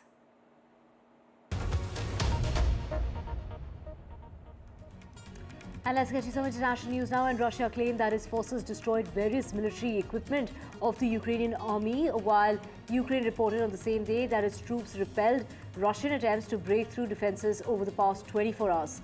The Russian Defense Ministry stated that the Russian army launched offensives on multiple fronts and repelled Ukrainian counter-attacks, destroying nearly 20 military units, including 2 German-made Leopard tanks and US-made M119 artillery pieces, armored vehicles, amongst other equipment. Now, the Russian army has destroyed a MiG-29 fighter jet of the Ukrainian Air Force and shot down 59 attack drones as well. Now, the Ukraine side has gone on to say that 125 battles took place in the frontline areas, and the situation on the front line still remains tense, especially in eastern Ukraine. And the Ukrainian army was taking all measures to prevent the Russian army from breaking through.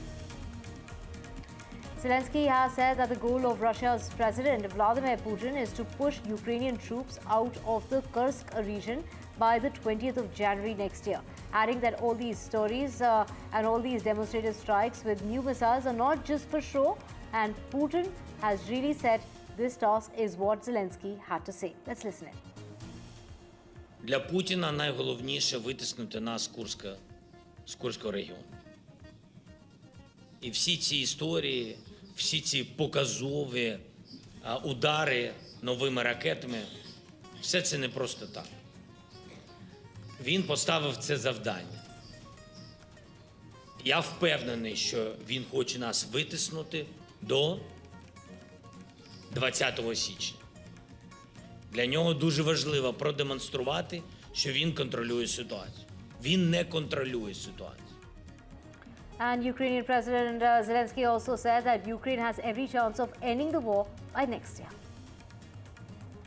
У нас є всі шанси у наступному році це зробити.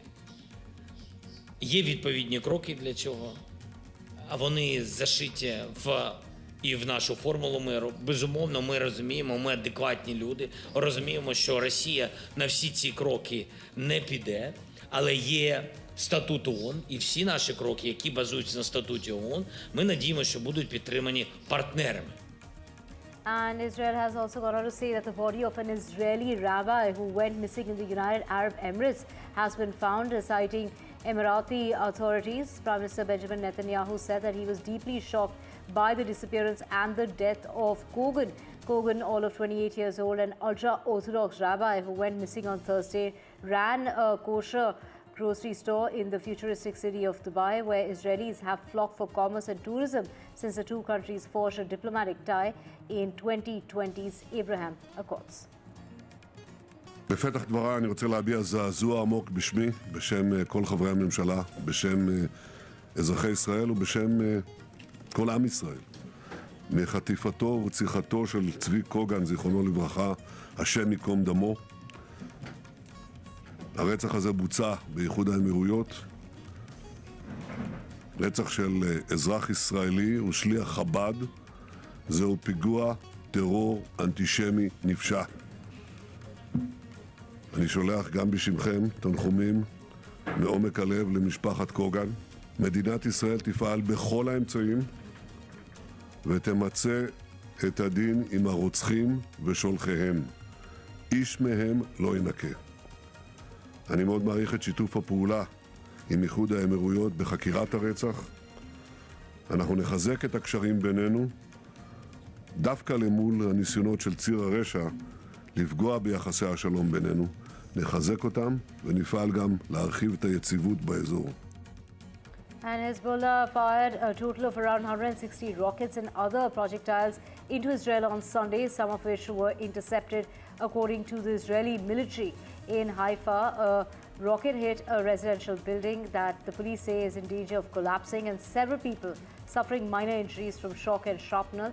Well, it was the Israeli attacks that have killed more than 3,500 people in Lebanon, according to Lebanon's health ministry, and the fighting has displaced about 1.2 million people, or a quarter of the population of Lebanon. 6 people killed in Israeli airstrikes, including 2 girls, were taken to the Al-Aqsa Martyrs Hospital in Dar al-Ballah on Sunday, following several strikes in central Gaza. Strikes and tank shelling have hit areas in Burij as well as Maghazi and Dar al-Ballah since early on Sunday. The death toll from the 13-month-long war in the Gaza Strip between Israel and Hamas has surpassed 44,000, according to local health officials. Just weeks ahead of winter, the cold weather and rain has arrived as far as Gaza is concerned, where hundreds and of thousands of people have cramped into tent camps and no homes to return to. Well, the Israeli offensive in Gaza has caused heavy destruction across wide areas of the coastal territory. The United Nations estimates that around 90% of the population of 2.3 million people have now been displaced, often multiple times, and hundreds of thousands of people are living in tent camps with very little food, water, or even basic services. Israeli evacuation orders now cover around 90% of the territory. Israel's year-long crackdown against Palestinian citizens who speak out against the war in Gaza is prompting many to self-censor out of fear of being jailed and further marginalized in society, while some still find ways to dissent carefully. Since the start of the war in Gaza, more than 400 Palestinian citizens of Israel have been investigated by the police for incitement to terrorism. More than half of those investigated were also criminally charged or detained.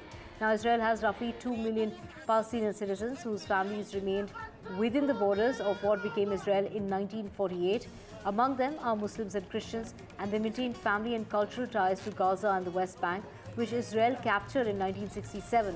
Now, Israel says its Palestinian citizens enjoy equal rights, including the right to vote, and they are well represented in many professions. However, Palestinians are widely discriminated against in areas like housing and the job market. Israeli authorities have opened more incitement cases against Palestinian citizens during the war in Gaza than in the previous 5 years combined.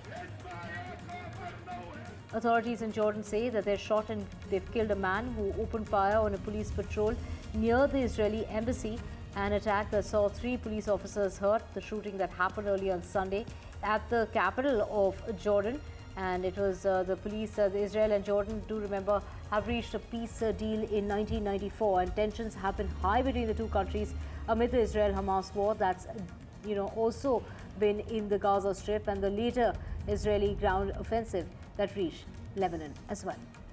Relatives of hostages and supporters took to the streets of Israel to protest against the government of Prime Minister Benjamin Netanyahu and to demand a deal to release their loved ones.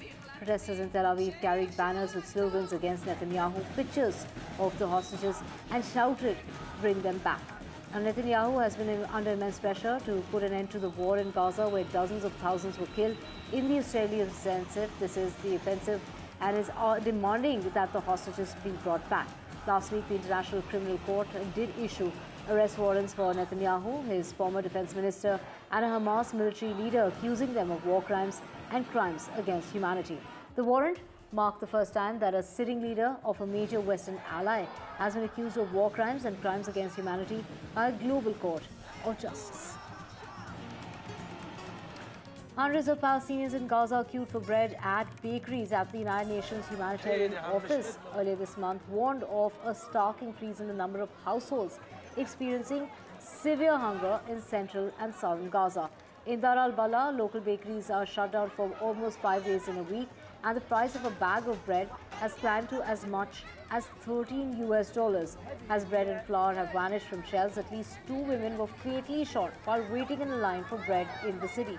Relatives and witnesses have said who were waiting at the bakery saw the shooting that one was shot in the head and another in the neck. Large crowds of displaced people in the central Gaza city of Dar al-Bala crammed in front of that bakery, desperate to get their share of bread. Some food items, if available at all, they're being sold, as we mentioned, at extremely high prices. A bag of pasta now costs about $4, and a small bag of sugar is as much as $14. The dire food situation in Gaza has left Palestinian families surviving on only one meal a day and relying heavily on charitable kitchens. Negotiators gathered in South Korea on Monday in what's billed as a final push to address a global crisis of plastic pollution. It's the 5th time the world's nations are convening to craft a legally binding plastic pollution treaty. On the periphery are representatives from the plastic industry, scientists as well as environmentalists seeking to shape how the world tackles the surging problem.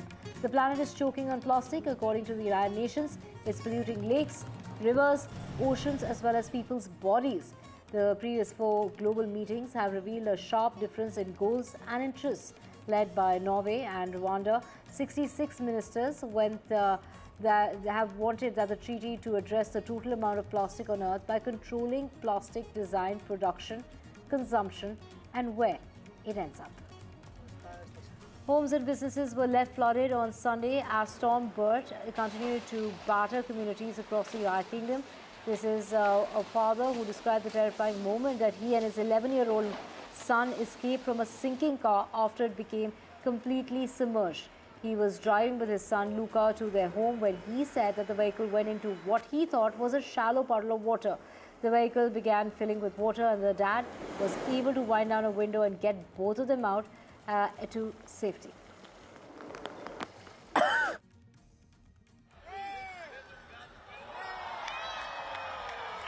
The Christmas lights were switched on along the Champs-Élysées in Paris on Sunday evening with fireworks at the Arc de Triomphe. This is the lights on the famed avenue that will be turned on at about 5 o'clock in the evening till about midnight, all the way till the beginning of January 2025. The stars of Moana 2 sailed into a rainy and windy London Sunday world premiere of the soon-to-be smash-hit animated sequel set 3 years after the original film that came out. Moana 2 finds Moana again forced to head across the Pacific on an ocean adventure, but this time she's traveling with a crew carrying new responsibility. But the movie sails into theaters worldwide from the 27th of November. Footage has been released of Hong Kong's first locally born panda cubs to celebrate their 100-day milestone. The Ocean Park released a video showing the two pandas, a girl and a boy, playing together. The cubs are affectionately called the elder sister and the little brother. The baby's parents are the second pair of pandas gifted by China to Hong Kong. They arrived in 2007. The 19-year-old panda mum has become the world's oldest first-time panda mother on record. Meryl Streep sent a bouquet of dead flowers to Tony Award nominee Megan Hilty ahead of the opening night of Broadway's Death Becomes Her, all in good humor.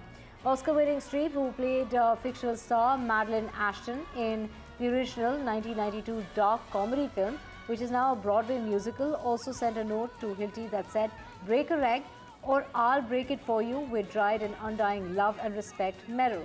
Now Hilty, who's currently playing Ashton, posted that picture of the bouquet and that note on her social media feed. A judge says he'll rule this day as far as this week is concerned on D.D. Combs, the third request to be released from jail on bail while he awaits his sex trafficking trial. Judge Arun Subramaniam said at a hearing on Friday that he'll put his decision until after the lawyers and the federal prosecutors file letters addressing outstanding issues. Those letters are due today, and Combs' lawyers have pitched having him await his sex trafficking trial under round-the-clock surveillance. Well, this could be at his mansion or even on an island near Miami Beach. After the judge scoffed at the island location, they suggested an apartment on Manhattan's Upper East Side.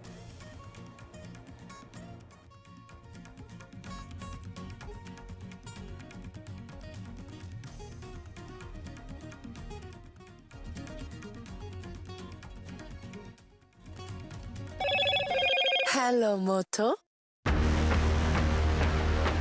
Motorola Edge 50 Pro, world's first AI-powered pro-grade camera.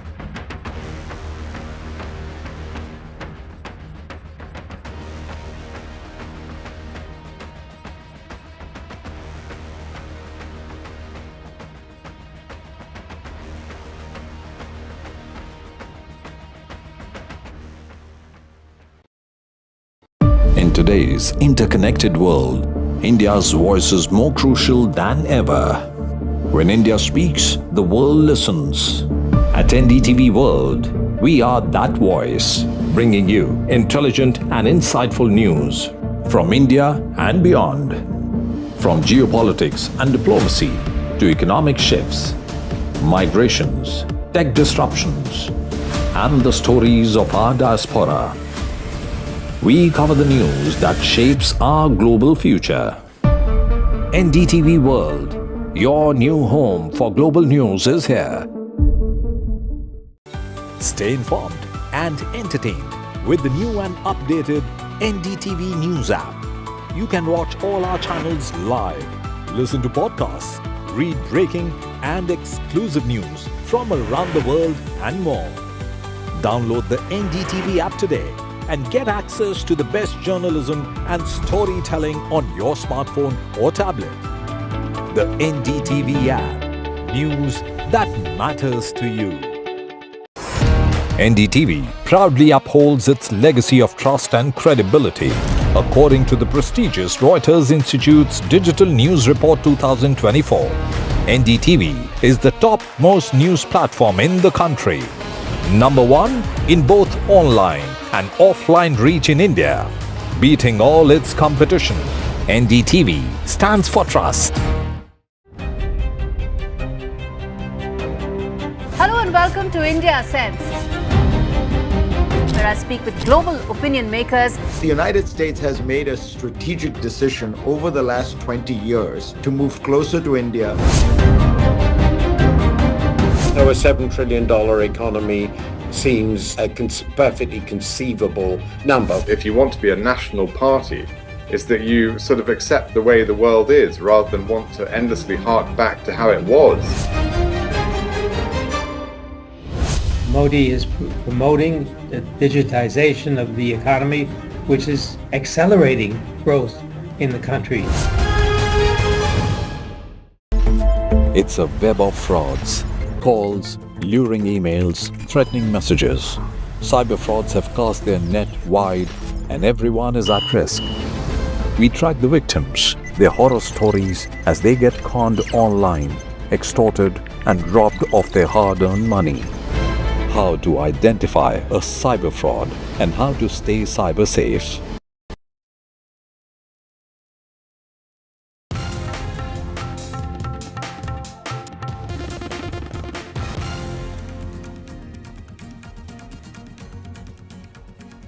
Supreme Court wraps Delhi government, Delhi cops for lapses in pollution fight. Top court flags negligence in checking entry of trucks.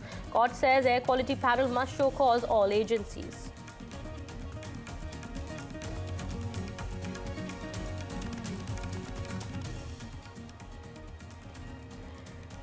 SP Chief Akhilesh Yadav slams Yogi government after 4 people died in the Sambhal violence. Akhilesh demands Sambhal SP and DM to be suspended. After Mahayuti's big Maharashtra win, all eyes on the next Maharashtra CM. BJP MLAs have gathered at Fadnavis's house. Shinde, Fadnavis and Ajit Pawar expected to meet Amit Shah today or tomorrow.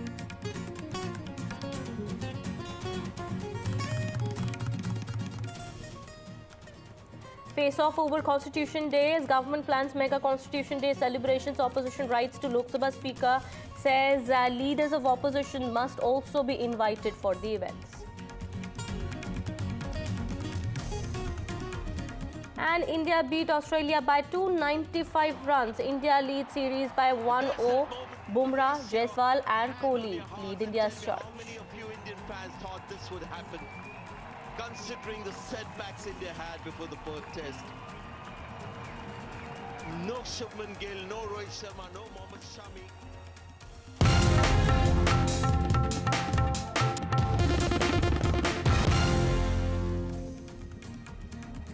Hello and a very good afternoon. You're watching NDTV 24/7. My name is Kitty Behel. A day after 4 people were killed and at least 20 police personnel injured in clashes over a survey at the Shahi Jama Masjid in Western UP, Sambhal. An FIR was registered today against Samajwadi Party MP Ziaur Rahman Barq and the son of an MLA from the party in connection with the case. Now, a huge political slugfest has erupted over the Sambhal incident. Samajwadi Party Chief Akhilesh Yadav has slammed the UP government claiming that the police chief and the district magistrate were responsible for not bringing the situation under control and rather fomenting the situation. The Samajwadi Party chief has said that DM and the police chief must be suspended.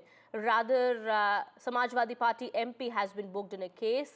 And Akhilesh Yadav has also met with the Lok Sabha Speaker today. Well, Congress meanwhile has said it was a well-planned conspiracy by the UP Chief Minister. The BJP has hit back, saying that nobody will be allowed to break the law. The survey team was following court orders, yet stones were thrown and a probe is needed into the incident. Listen in. सर्वे के दौरान करीब 1.5 घंटा बाद जब जनता को सूचना मिली तो वो इकट्ठा होना शुरू हो गए। लोगों ने सर्वे का कारण जानना चाहा तो सर्कल ऑफिसर ने उनके साथ गाली गलौज की और लाठीचार्ज करवा दिया, बुरी तरह से जख्मी कर दिया। इसका विरोध करते हुए चंद लोगों ने पत्थर चलाए, जिसके बदले में पुलिस सिपाही से लेकर अधिकारी तक ने अपने सरकारी और प्राइवेट हथियारों से गोलियां चलाई, जिसकी वीडियो रिकॉर्डिंग है, जिसके एवज में दर्जन लोग गोलियों से घायल हो गए। 5 मासूमों जो कि अपने घर से सामान लेने के लिए निकले थे, उनकी मृत्यु हो गई। संभल का माहौल बिगाड़ने में याचिका दायर करने वाले लोगों के साथ पुलिस और प्रशासन के लोग जिम्मेदार हैं। इनको निलंबित किया जाना चाहिए और हत्या का मुकदमा चलाया जाना चाहिए। अब जाहिर सी बात है, जब उसमें 2 तरफा है ही नहीं, केवल एक पक्ष अगर कहीं कोई पर पत्थरबाजी करेगा तो दूसरा पक्ष कहां से आएगा? किसी के साथ कार्रवाई नहीं होनी चाहिए अगर कोई शांतिपूर्वक है तो। लेकिन अगर कोई हिंसा फैला रहा होगा कहीं भी, तो मैं समझता हूं कि पुलिस के पास ऑप्शन क्या है। हिंसा नहीं होनी चाहिए, सबके साथ समान न्याय हो, सबके साथ विश्वास, जैसा प्रधानमंत्री जी कहते हैं, सबको विश्वास में लेके काम होता आया है और हो भी रहा है। इसमें विपक्ष को दखलंदाजी नहीं करना चाहिए। All right, even as a huge face-off continues over the Sambal violence, my colleague Shubhang is now joining us on the broadcast, getting us more details from the ground. Shubhang, what can you tell us? The situation continues to be tense. We believe prohibitory orders have also been imposed. What can you tell us? What is the situation on the ground at the moment? Well, Kitty, according to the SP Sambal, now the police have started processing the video footage obtained from the CCTV cameras and drones. A few new footages from drones have come forward now, in which it can clearly be seen that there were some miscreants who were pelting stones over police officials and the survey team while they were trying to exit. According to the police, all the individuals involved will be identified and arrested and then sent to jail. Till now, according to the police, 3 deaths have been confirmed so far, and one unconfirmed death from Muradabad has been updated by the SP, but he has said that it is not officially confirmed. We'll let you know once it's confirmed. So basically, police is trying to say that only 3 people, according to them, have died, and they have been confirmed. On the other hand, till now, 7 FIRs have been filed. 5 have been filed from Kotavli Sambal Police Station and 2 from Nikasa Area Police Station. Till now, cases have been registered against 2,500 unknown individuals. A police officer named Deepak Rati has filed a case against the Samajwadi Party MP Zia ur Rahman and Sambal's MLA son Sohail Iqbal as well. Till now, 25 people have been arrested. So far, there are 2 women also who have been arrested for pelting stones upon the police officials.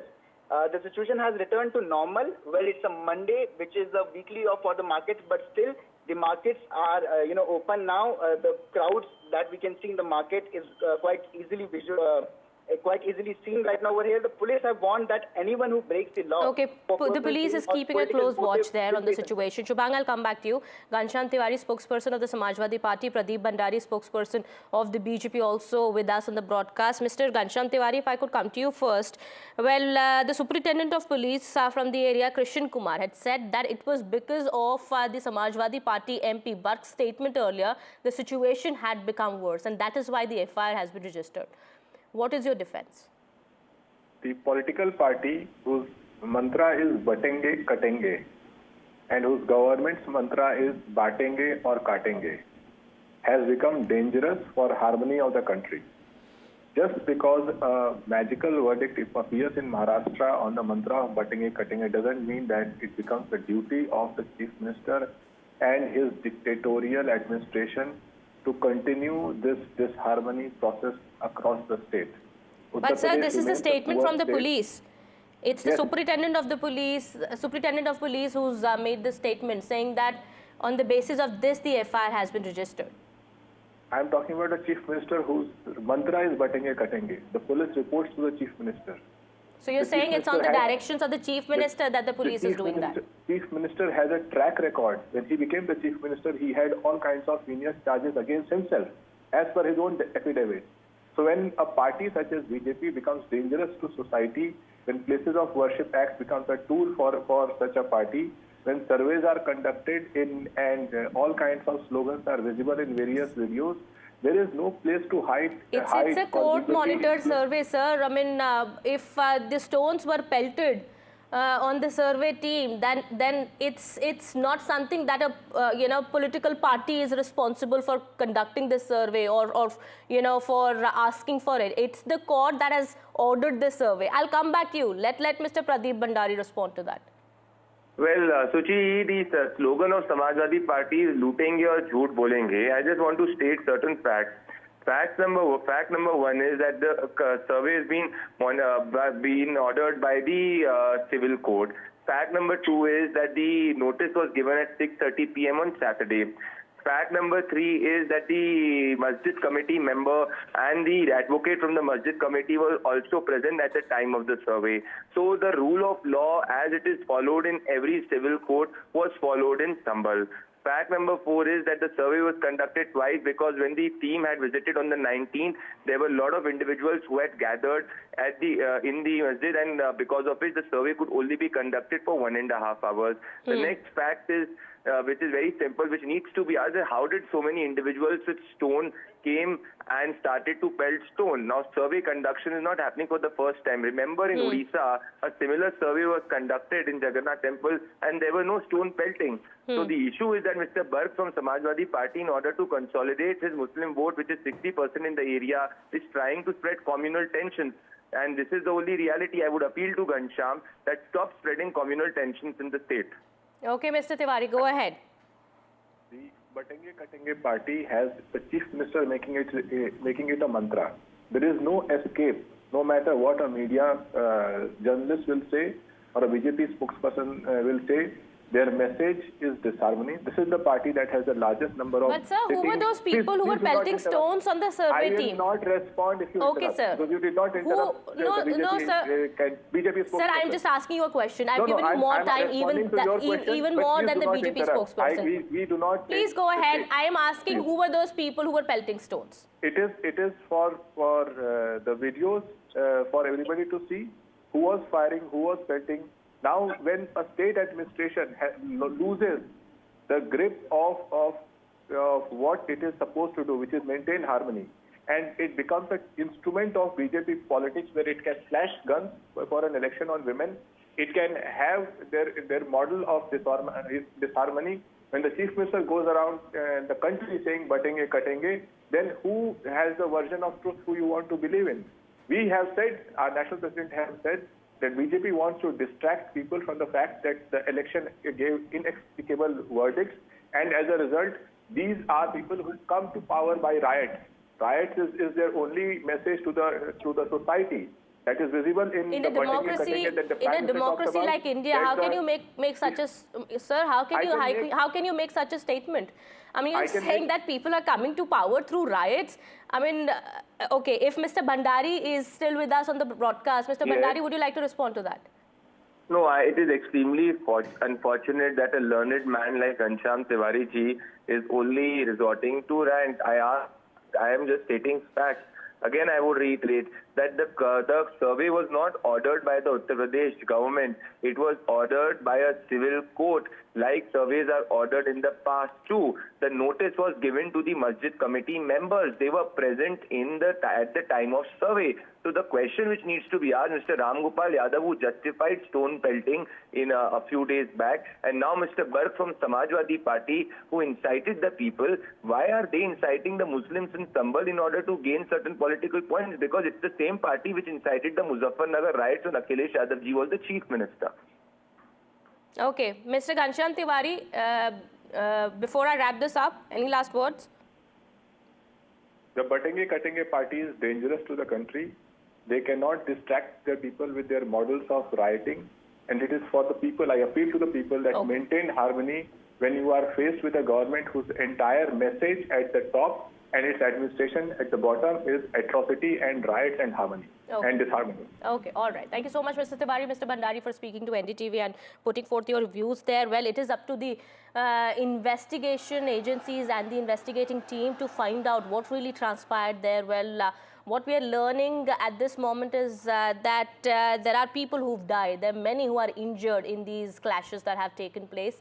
And, well, who's responsible for fomenting tension here? The BJP and the opposition continue to put the blame on each other. But, yes, the fact of the matter is that an FIR now has been registered against an Samajwadi Party MP for inciting people in the area, and also Samajwadi Party MLA's son has been booked in this case. We'll keep an eye on the developments here and get you more. Meanwhile, some more news that we're tracking at this point in time. This is from Maharashtra. After the stellar victory of the BJP, the Mahayuti in Maharashtra, now all eyes are on the next chief minister of Maharashtra, whether it's going to be Devendra Fadnavis or Eknath Shinde.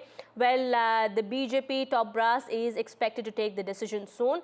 Well, what we are also learning as per sources is that Eknath Shinde is expected to continue as the caretaker chief minister, and the oath-taking ceremony on November 26th. I beg your pardon, the oath on November 26th is not mandatory as per sources. The information is coming in. Eknath Shinde is likely to continue for some time at least And well, this meeting also is expected between Ajit Pawar, Eknath Shinde, Devendra Fadnavis, who are going to meet Union Home Minister Amit Shah either today or tomorrow, and the picture will be clear after that. जो meeting हुई, आपने भेंट की, उसमें क्या बात हुई आपकी पटना में? हमारी बात ये हुई कि भाई मतलब जल्दी मंत्रिमंडल होना चाहिए, मुख्यमंत्री पद के चेहरे पर आम सहमति जल्दी होनी चाहिए। उन्होंने बताया कि भाई अभी तक निर्णय नहीं हुआ है, हमारे ऊपर के नेता लोग इसके संबंध में हमारे दिनों से बातचीत करेंगे और सभी लोगों के मतलब मन से मतलब यहाँ नाम निश्चित होगा। लेकिन दिखता है कि बीजेपी को 132 सीटें मिली है। अजित पवार जी ने भी मतलब 41 सीटों का उनको सपोर्ट भी दिया है देवेंद्र फडणवीस जी को। तो लगता है कि भाई देवेंद्र फडणवीस जी हो सकते हैं, लेकिन एकनाथ शिंदे जी का भी बहुत अच्छा काम रहा है, उनको भी कोई जिम्मेदारी देने की आवश्यकता है। अगर देवेंद्र फडणवीस का नाम तय होता है तो एकनाथ शिंदे जी को केंद्र के मंत्रिमंडल में उनको अच्छा मंत्री पद मिलना चाहिए। इसी तरह की मेरी सूचना है, उनका सम्मान होना ही चाहिए। आप लोगों की कोई मांग है मंत्रिमंडल को लेकर? हाँ, तो हमारी मांग है कि भाई रिपब्लिकन पार्टी को एक मंत्री पद देने का वादा इसके पहले हुआ था, हमको ज़्यादा सीटें नहीं मिली थी विधानसभा में, तो आरपीआई को एक मंत्री पद और एक एमएलसी देने का वादा किया था। तो उस पर देवेंद्र जी ने बोला है कि इस मंत्रिमंडल में आरपीआई को जगह मिलेगी और आरपीआई का मंत्री बनेगा। Deliberations and discussions on chief ministerial phase continuing in the state of Maharashtra. A decision has not been reached. Is it going to be Devendra Fadnavis or Eknath Shinde? That question remains. Multiple meetings have taken place, but individual party meetings. Yesterday, Eknath Shinde selected as the legislative party head of Sena, Ajit Pawar as the legislative party head of NCP, and Devendra Fadnavis will also be selected as the party head of BJP in a day or two. But Mahayuti leaders will be sitting together to decide on the CM phase. We're hearing that there will be a meeting with Amit Shah either today or tomorrow with the Mahayuti leaders to sort of come to a consensus on chief ministerial phase. Both Devendra Fadnavis and Eknath Shinde enjoy a lot of clout, influence and goodwill among people of BJP as well as Sena and among the people of Maharashtra. We know for a fact that Devendra Fadnavis is a mass leader. He is a chief strategist as far as Maharashtra BJP is concerned. Somebody who's also known as a troubleshooter and has an excellent track record as far as his administrative skills are concerned. As far as Eknath Shinde is concerned, he is a grassroots level leader, enjoys a lot of influence in both urban as well as rural Maharashtra, and a pro-Maratha face.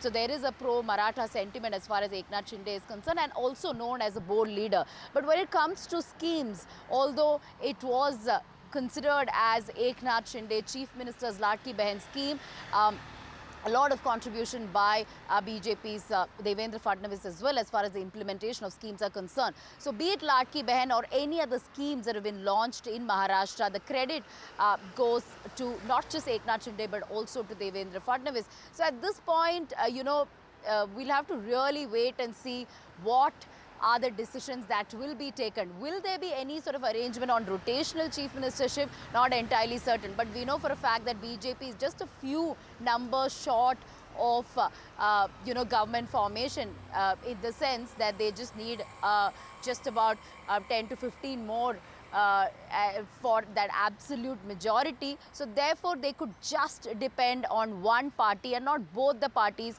to form the government.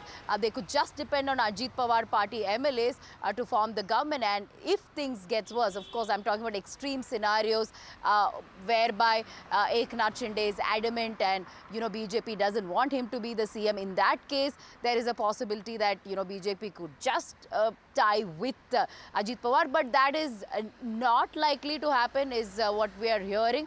So therefore Shinde at this point may not have that kind of bargaining power at this point. So yes, more meetings to continue. Ajit Pawar, we are hearing, is supporting chief ministership of Devendra Fadnavis.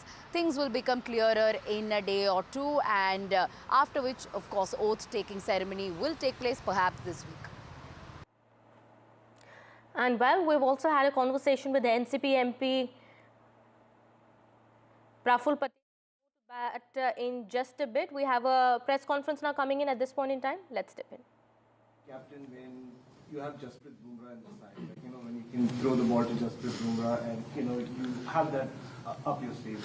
No, I don't know how to, react to that. But yes, obviously I was not, I'm obviously special win, first win as a captain. Very happy with that. And more happy with the performance of the team that, yes, we were put under pressure and then character was shown. So I'm very, very happy with that. Obviously, whenever, tough scenarios come, I look at myself that how can I contribute, even when I'm not the captain. So whenever tough scenarios are there, I look at answers that, okay, if I'm going to bowl at this moment, what can I do? So in this moment, we were in, new side. So I automatically wanted to put me in tough scenarios. Whenever we needed to do something, I was trying to put myself in that tough scenario to make the job a little bit easier for the new guys coming in, because, it's not very easy in the first go to take a lot of responsibility, and you still need to find your feet when you're just starting.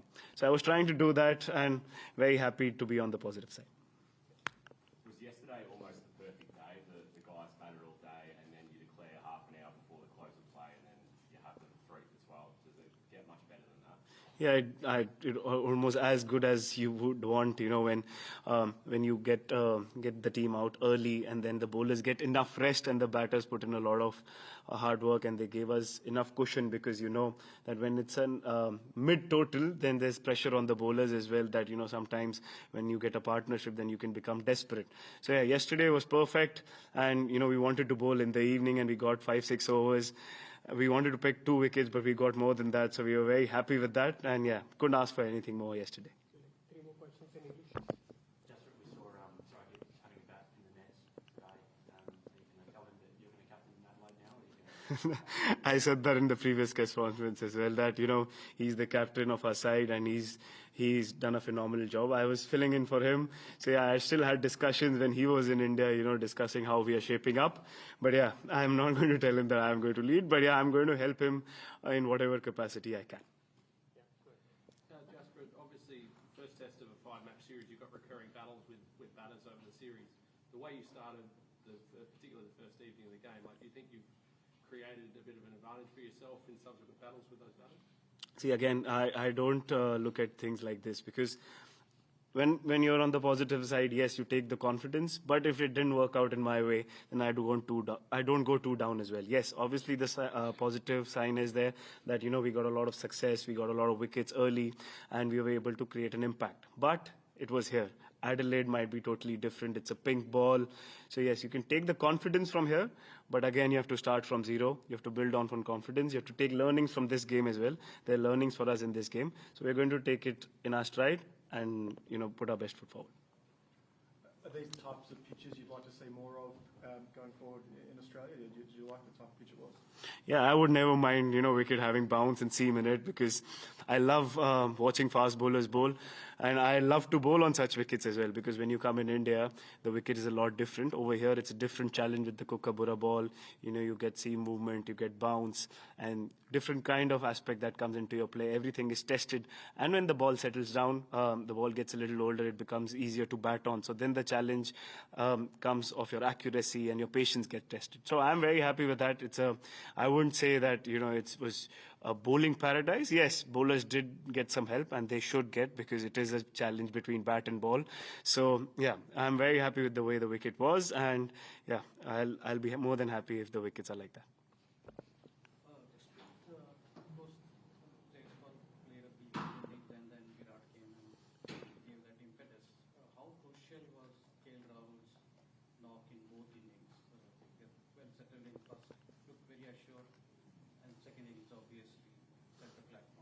I'm very happy.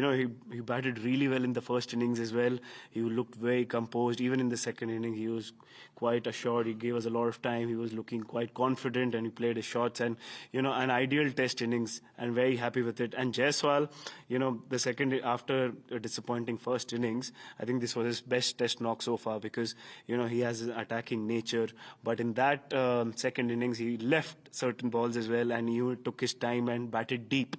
So that gives us a lot of confidence that, he has an attacking game, but he has patience as well, and he's ready to, adapt to changes. So that's a brilliant and a positive sign for us going further in Indian cricket, that, a batsman is able to adapt, and that early in his career. So very happy with that. And obviously, Virat, scoring runs is always a great sign for us. He didn't look out of touch in the nets as well. Obviously, sometimes when you play in tough wickets, you can't even judge a batsman that, he's not spent enough time to know that if he's in form or not. But yeah, very happy with the way the team turned out. And as I said, a lot of positives for us.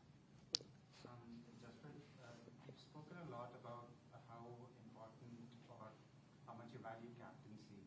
This game gave you a lot of opportunities to kind of impact the result with the decisions that you were taking and all of that. How did you enjoy the experience? Because it gave you, the game was topsy-turvy and you had to kind of pick your moments and make your calls. How would you reflect on that? Yeah, pretty proud. This was my second game.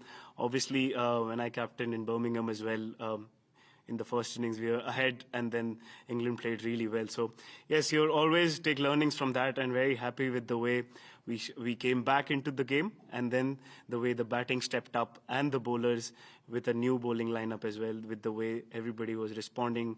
And even when the biggest positive for me was when we got out for 150, nobody in the dressing room was down, because everybody was confident that if they back their own ability, we can also make an impact. So I think that going further will help us in good scenarios, because as I said, this is a tough place to play cricket and you will be put under pressure.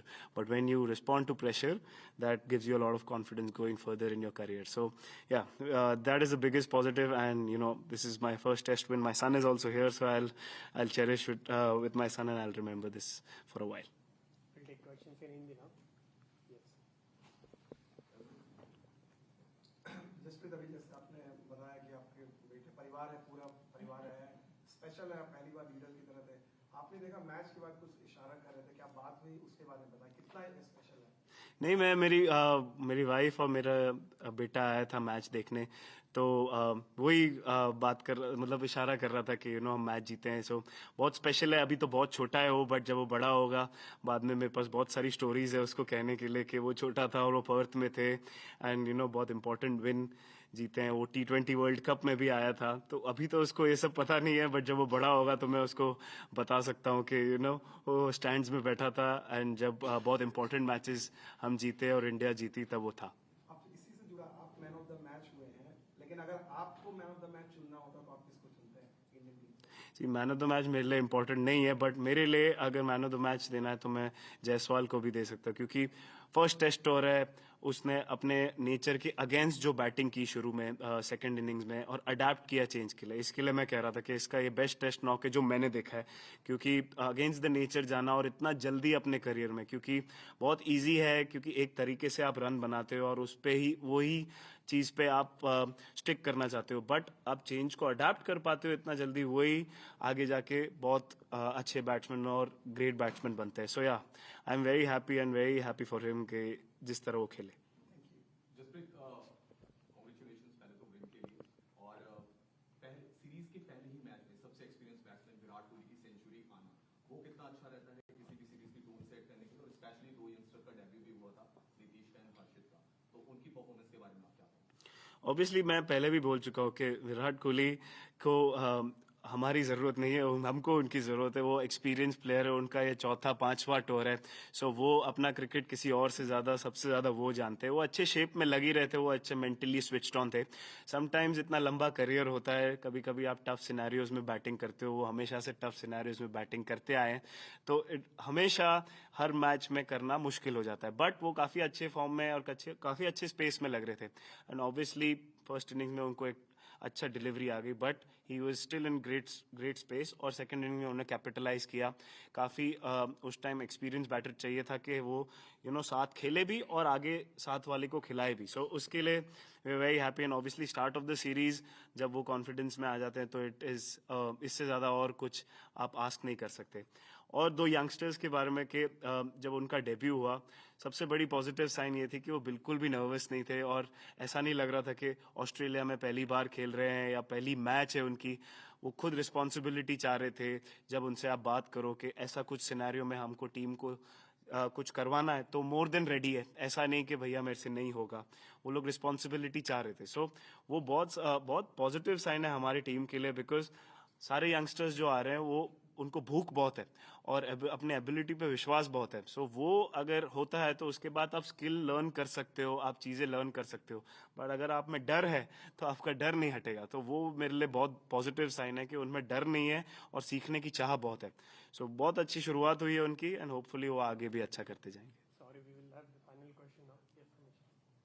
अमूमन हम देखते हैं कि Perth का wicket ऐसा होता नहीं, क्योंकि चारों दिन जो है अलग अलग विकेट अलग अलग बिहेव करने लगा, तो उससे एक स्ट्रेंज है कि उसमें. और अगली बात कि हम पिंक बॉल से ज्यादा खेलते नहीं है, तो एक बतौर एक टीम के स्ट्राइक बॉलर क्या तैयारी होगी पूरी बॉलिंग करने की? ये पर्थ का विकेट थोड़ा डिफरेंट था जो हम 2018 में खेले थे, बिकॉज 2018 में विकेट थोड़ा और ज्यादा स्पाइसी था और ज्यादा तेज था और वो तेज होते गया था.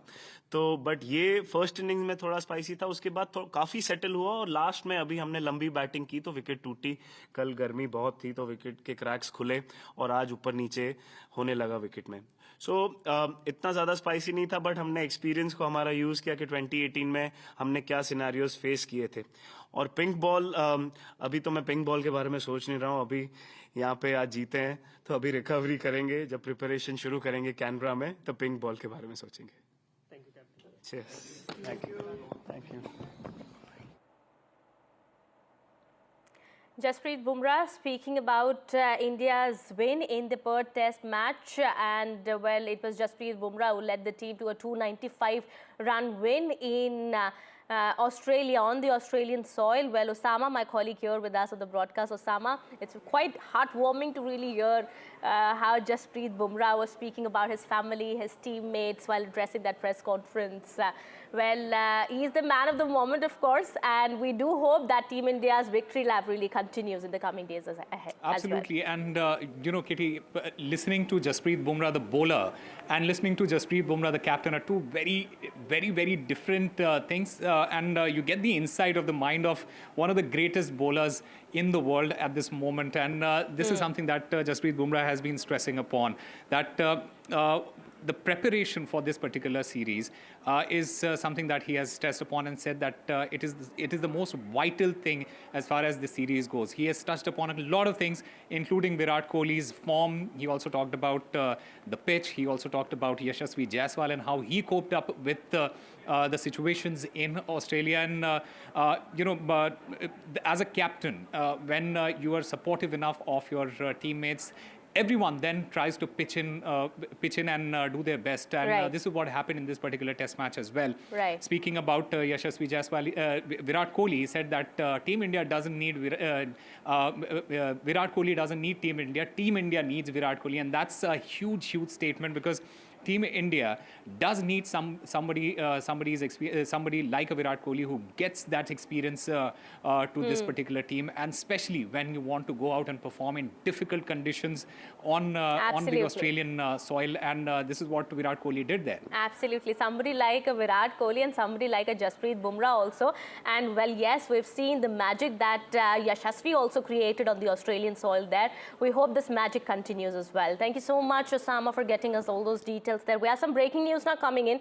At this point in time, we are learning the Supreme Court has wrapped the Commission for Air Quality Management on air pollution measures, saying that it must decide on schools urgently. Well, the Supreme Court has said that the CAQM must decide on school reopening, and the air quality panel must give a decision by tomorrow morning. Well, that's the latest coming in. We'll try and get more details about this. My colleague Sonal Prabhu will be joining us in just a bit. Meanwhile, that's the latest coming in. Supreme Court has said that a decision needs to be taken whether schools can be opened or not, looking at the severe air quality in Delhi NCR. Well, the Supreme Court has asked the air quality panel to decide by tomorrow morning. My colleague Sonal Prabhu joining us on the broadcast here. Sonal, what more details do we have from the court? Well, 3 or 4 important points which need to be given to our viewers. First, of course, the most important in terms of viewer-friendly, whether schools and educational institutions will be reopened. I think that has been left to the Center for Air Quality Commission to take a call on this matter, but with a very big, important proviso and a hint from the Supreme Court that measures should be taken taking into account the poor people, the mid-day scheme, those who can't have online in access to ensure that those measures will be taken note of, and they should immediately take a decision as of now. And if not, latest by tomorrow morning. So that's the directive to the CAQM. They've also directed now the CAQM to take action against the Delhi Police Commissioner and other officers who were responsible to ensure that they manned those areas in terms of entry points into the National Capital Region. And it's in that ground that they've asked them to act and take penal action against the Delhi Police Commissioner and other officials. Thirdly, they have directed all state governments to use their labor cess to give the basic subsistence allowance to the construction daily wage laborers through their labor cess, so as to be able to give them some kind of respite, given the fact that for the last few days there has been no employment for these poor people. So these are the three important measures that have been taken. They will hear this matter again on Thursday, and they are definitely getting to the bottom of it. But as they very categorically said, we have to take steps which we can implement where there is money. We cannot be running the government. All these observations being made by Justice Oka and his brother judge to clearly send the message that the Supreme Court means business, but the executive has to continue to do their job based on the acts that they have passed and ensure that they take penal action against the Delhi Police Commissioner and other officers responsible, as well as ease the, for students and educational institutions to take some measures to ensure that they can also get access to health as well as So the court has also education. said, we believe, Sunil, that all GRAF 4 measures will continue. There will be no relaxation yet until further hearing, of course. Well, that they've left it to the CAQM, various other measures, as well as, of course, those 2 points that I said, the educational institutions. So those 2 points, they will look at it. Yes, they will want to see the AQI report, which will be submitted once again for them to have an overview of the entire situation before they take a call on various other measures. So yes, you're right. To the extent it is relevant to educational institutions, schools, colleges, and others. But the other aspects they look at, but definitely they're making the court commissioners more accountable. They can continue their visits to give their reports or any other GRAP violations, and also give them some remuneration for the work they're doing. And definitely taking penal action against no less than the Delhi Police Commissioner is sending a message loud and clear from the top to bottom that they're not going to spare anybody when it comes for us to breathe proper air.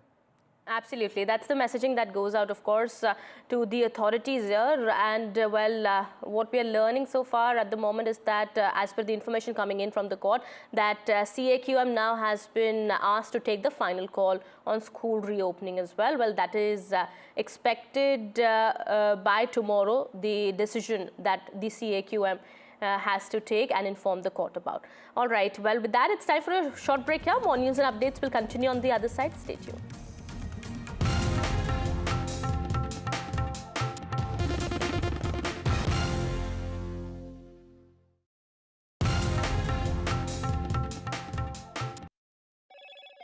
Hello, Moto.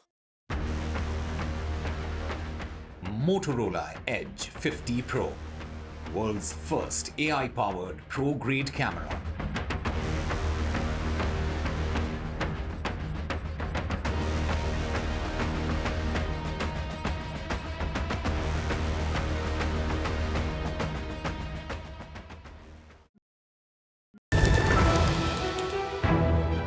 हम ये चुनाव विकास के मुद्दे पर लड़ रहे हैं. Let them come for an open debate with me. I've challenged Eknath Shinde multiple times.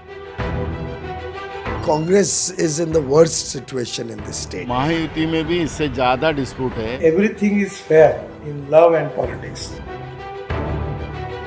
Vote देने वाले ही जिताने वाले हैं ना. So we worked on 4 options.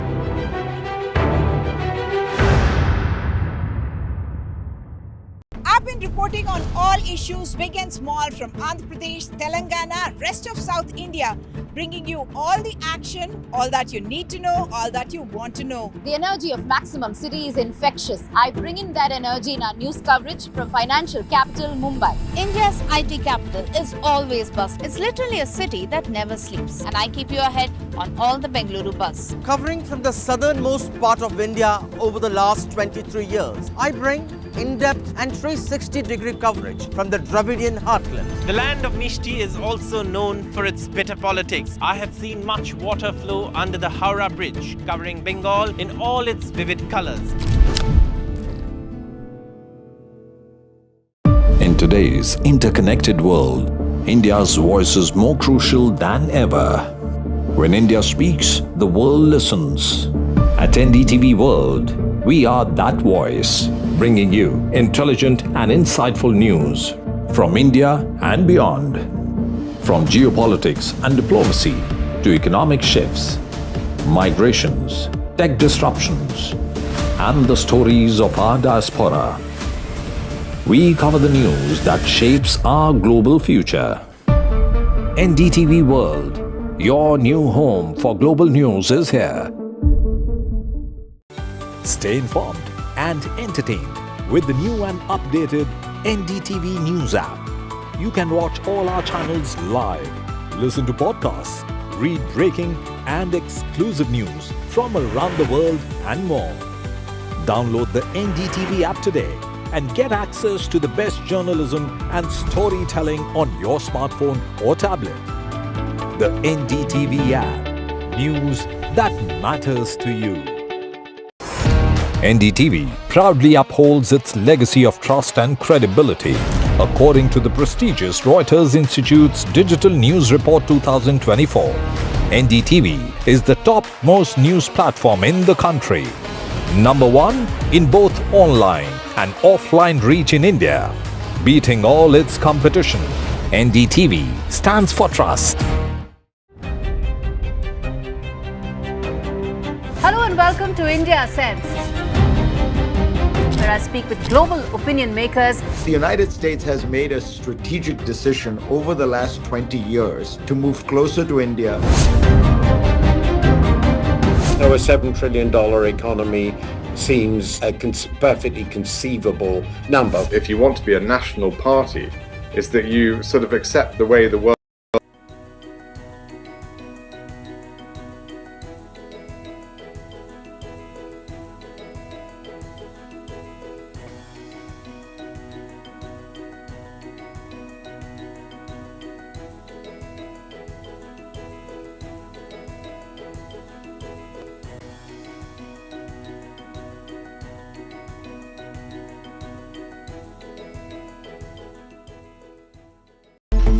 It's a web of frauds, calls, luring emails, threatening messages.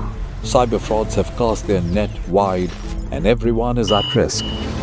We track the victims, their horror stories as they get conned online, extorted and robbed of their hard-earned money. How to identify a cyber fraud and how to stay cyber safe. What are your options? Fraud.con, NDTV initiative for cyber safety. Only on NDTV 24/7. हम ये चुनाव विकास के मुद्दे पर लड़ रहे हैं. Let them come for an open debate with me. I've challenged Eknath Shinde multiple times. Congress is in the worst situation in this state. Mahayuti में भी इससे ज्यादा डिस्प्यूट है. Everything is fair in love and politics. Vote देने वाले ही जिताने वाले हैं ना. So we worked on 4 options.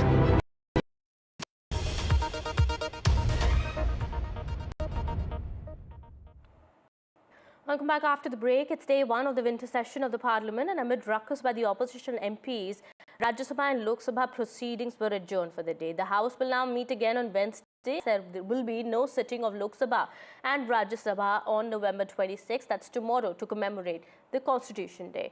Well, Prime Minister Modi attacked the opposition in his address ahead of the beginning of the winter session of the Parliament, saying that the opposition was blinded by self-centered agenda and that for political gains, a handful of people were constantly trying to control the parliament by creating disorder. Listen in. हर पीढ़ी का काम है आने वाली पीढ़ियों को तैयार करे, लेकिन 80-80, 90-90 बार जनता ने इनको लगातार नकार दिया है। वे संसद में चर्चा होने देते हैं, न लोकतंत्र की भावना का सम्मान करते हैं, न ही वह लोगों की आकांक्षाओं का कोई महत्व समझते हैं, उनका उसके प्रति कोई दायित्व है वो कोई समझ पाते हैं, और उसका परिणाम है वो जनता की उम्मीदों पर कभी भी खरे नहीं उतरते हैं, और परिणाम स्वरूप जनता को बार बार उनको रिजेक्ट करना पड़ रहा है। Well, the Lok Sabha Speaker has spoken about the Parliament ruckus and said that there is no place for posters in the Parliament. The Speaker has told the opposition that the debate needs to be positive and only as per rules. Well, my colleague Vasudha joining us on the broadcast here. Vasudha, give us more details. Kitty, today was the first day of the winter session of the Parliament, and let me tell you, when I was there, I could see a marked difference between the first day of the Parliament, during the monsoon session, which was immediately after the Lok Sabha elections of 2024.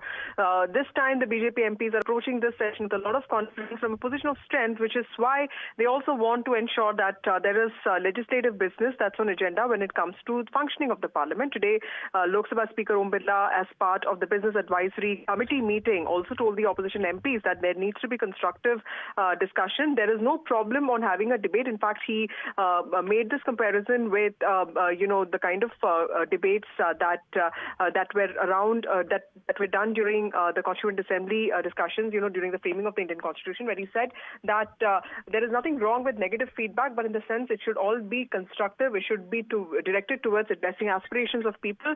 In fact, all of this is very important because it comes symbolically just one day ahead of the celebration of Constitution Day, and the Speaker also specifically said that there's no place for hoardings and placards in a democracy like this. In fact, that was one thing that was also decided upon when the transit happened between the old Parliament and new Parliament. There were several important points there made by the Speaker. We'll have to wait and watch how much of that the opposition would heed to.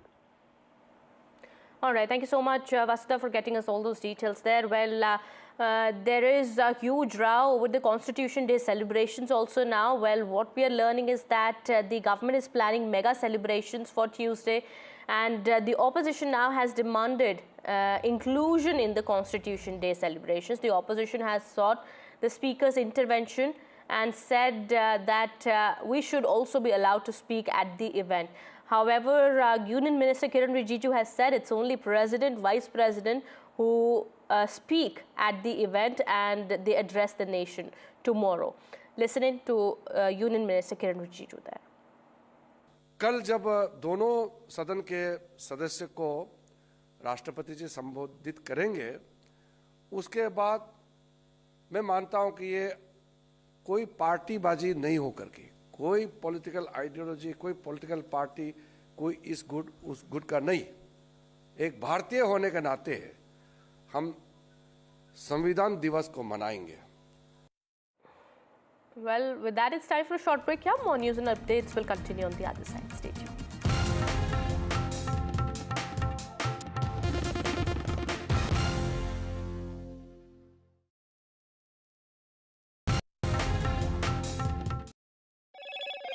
Hello, Moto.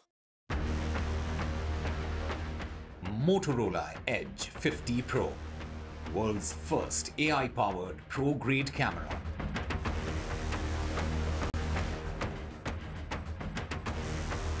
Supreme Court wraps Delhi government and cops for lapses in pollution fight.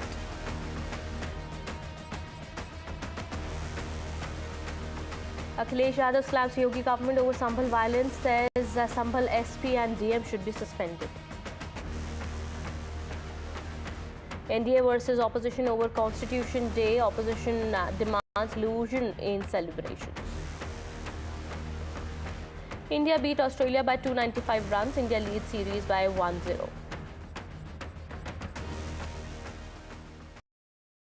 have been reporting on all issues big and small from Andhra Pradesh, Telangana, rest of South India, bringing you all the action, all that you need to know, all that you want to know. The energy of Maximum City is infectious. I bring in that energy in our news coverage from financial capital Mumbai. India's IT capital is always buzz. It's literally a city that never sleeps. And I keep you ahead on all the Bengaluru buzz. Covering from the southernmost part of India over the last 23 years, I bring in-depth and 360-degree coverage from the Dravidian heartland. The land of Mishti is also known for its bitter politics. I have seen much water flow under the Howrah Bridge, covering Bengal in all its vivid colors. In today's interconnected world, India's voice is more crucial than ever. When India speaks, the world listens. At NDTV World, we are that voice, bringing you intelligent and insightful news from India and beyond. From geopolitics and diplomacy to economic shifts, migrations, tech disruptions, and the stories of our diaspora. We cover the news that shapes our global future. NDTV World, your new home for global news is here. Stay informed and entertained with the new and updated NDTV News app. You can watch all our channels live, listen to podcasts, read breaking and exclusive news from around the world and more. Download the NDTV app today.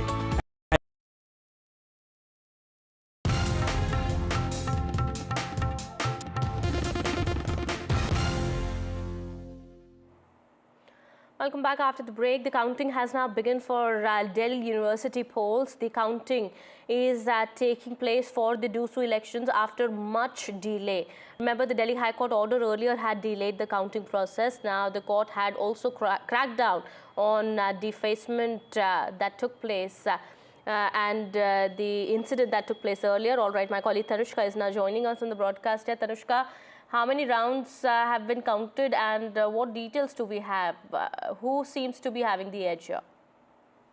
Well, so far, Kitty, 10 rounds of counting has happened in the Delhi University Student Union elections, wherein for the position of the president, the NSUI candidate has taken the lead, and for the position of the vice president, the candidate from ABVP is in the lead. Now, for the position of secretary as well as joint secretary, as of now, after 10 rounds of counting of votes, the candidates from ABVP are in the lead. However, it is still, a very close competition call between the NSUI and the ABVP candidates. This is, of course, also to remember that these counting of these votes are happening after a very long delay after the Delhi High Court had stayed the counting of votes to happen because of the defacement in the sheer amount of posters and public defacement that had happened in the name of campaigning for these elections in the Delhi University campus area.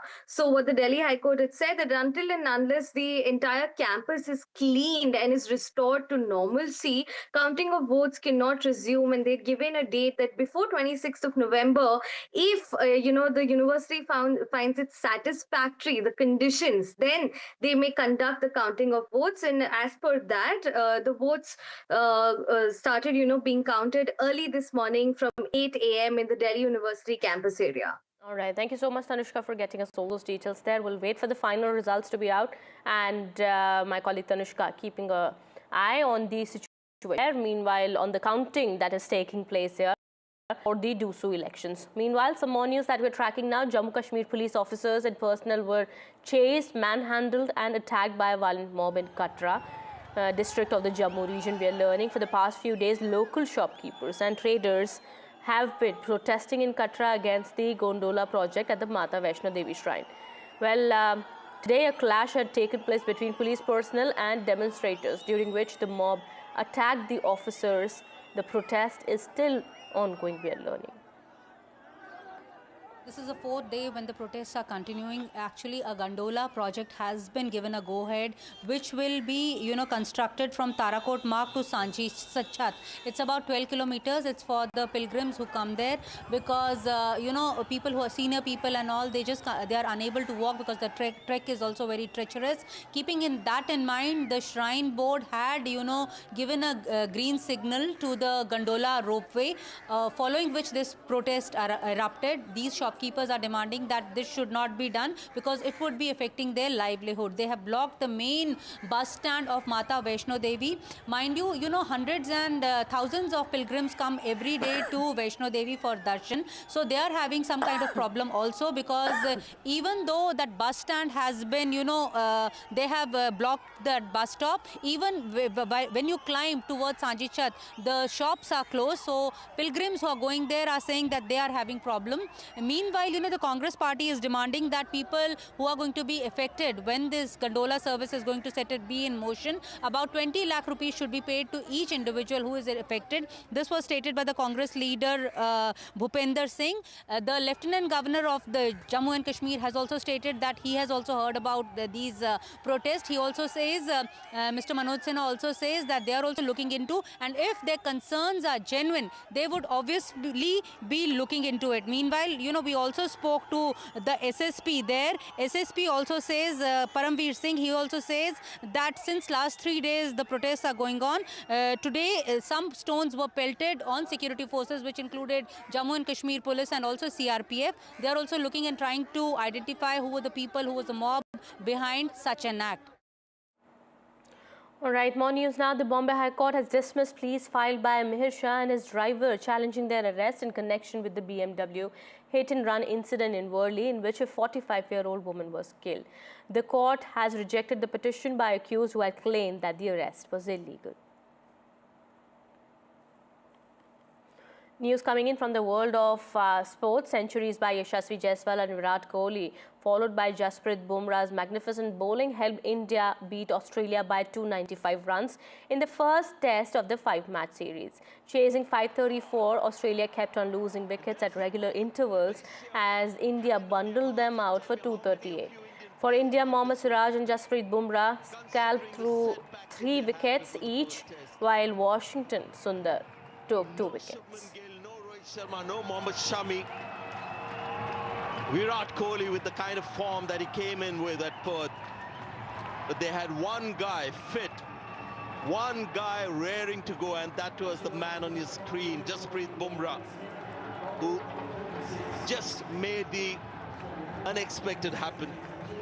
That spell of 5 wickets, 104 Australia all out after India just got 150 from that moment onward. All right, with that, it's time to wrap this edition. More news and updates will continue on the other side. Stay tuned.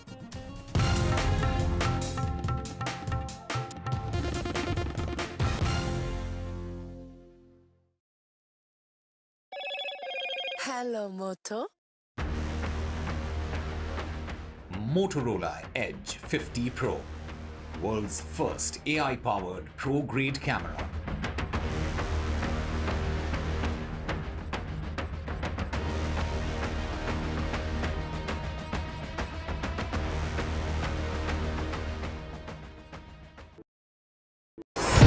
NDTV proudly upholds its legacy of trust and credibility, according to the prestigious Reuters Institute's Digital News Report 2024.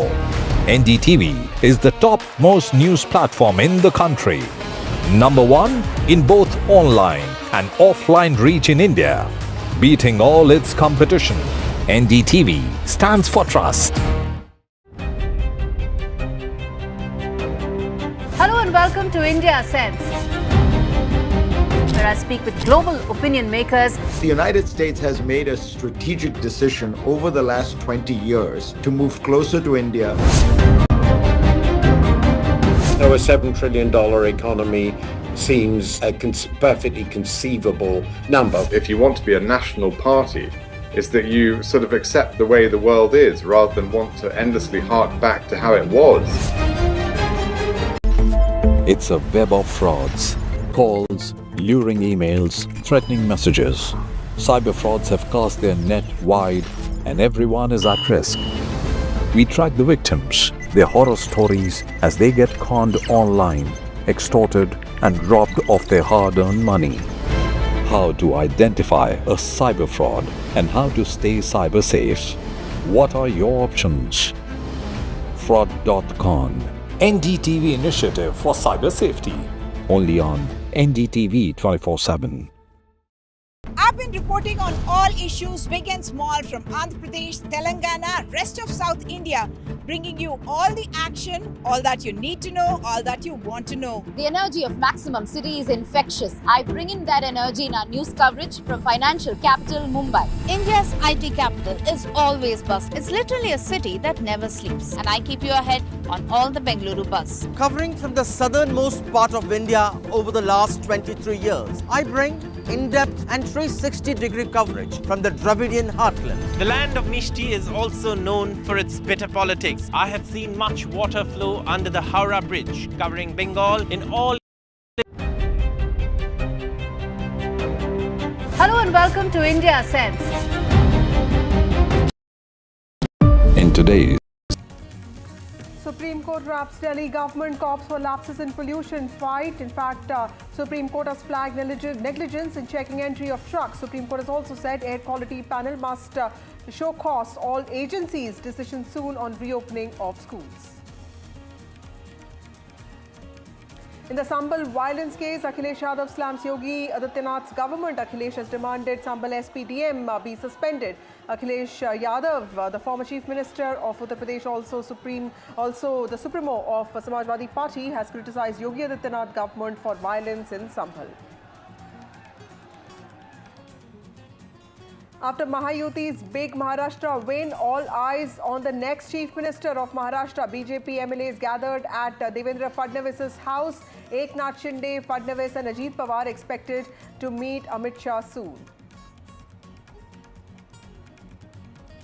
India beats Australia by 295 runs. India leads series 1-0. Bumrah, Jaiswal and Kohli lead India's charge. Bumrah says Virat doesn't need India, India needs Virat. Adani Group's portfolio companies achieved record results in the first half of the current financial year, and over the last 12 months, growth was primarily driven by incubating businesses which have minimal net exposure to Indian banks, showcasing the group's diversified and robust financial strategy.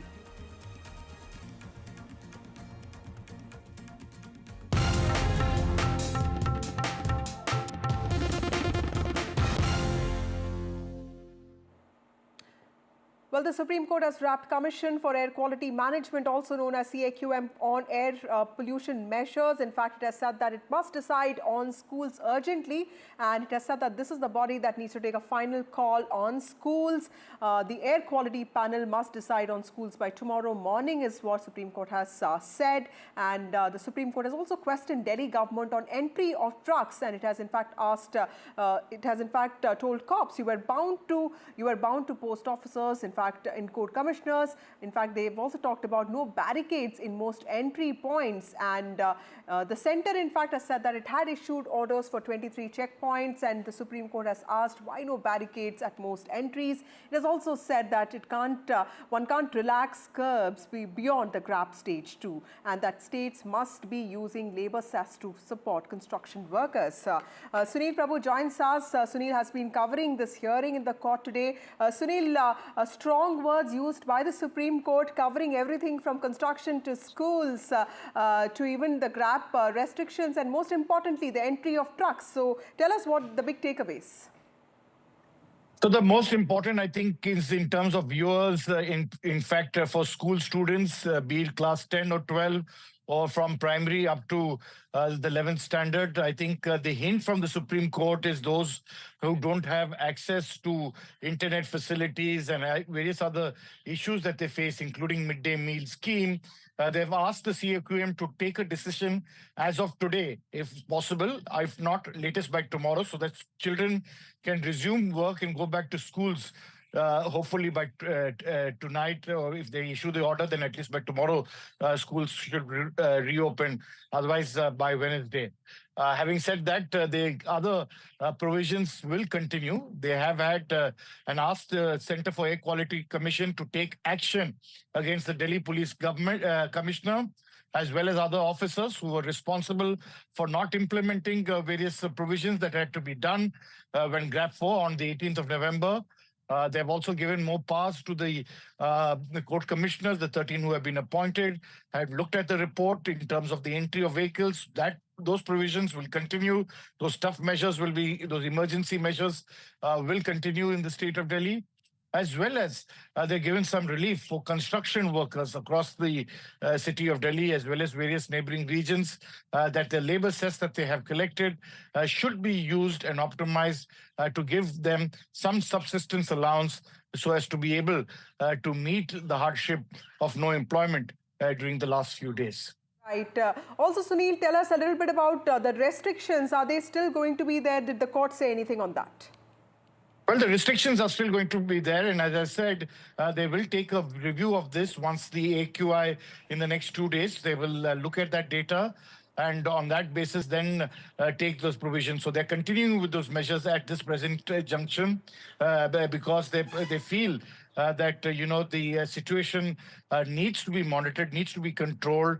The fact that vehicles that are still coming in into the national capital region, how they are being dealt with, what are the neighboring states being done.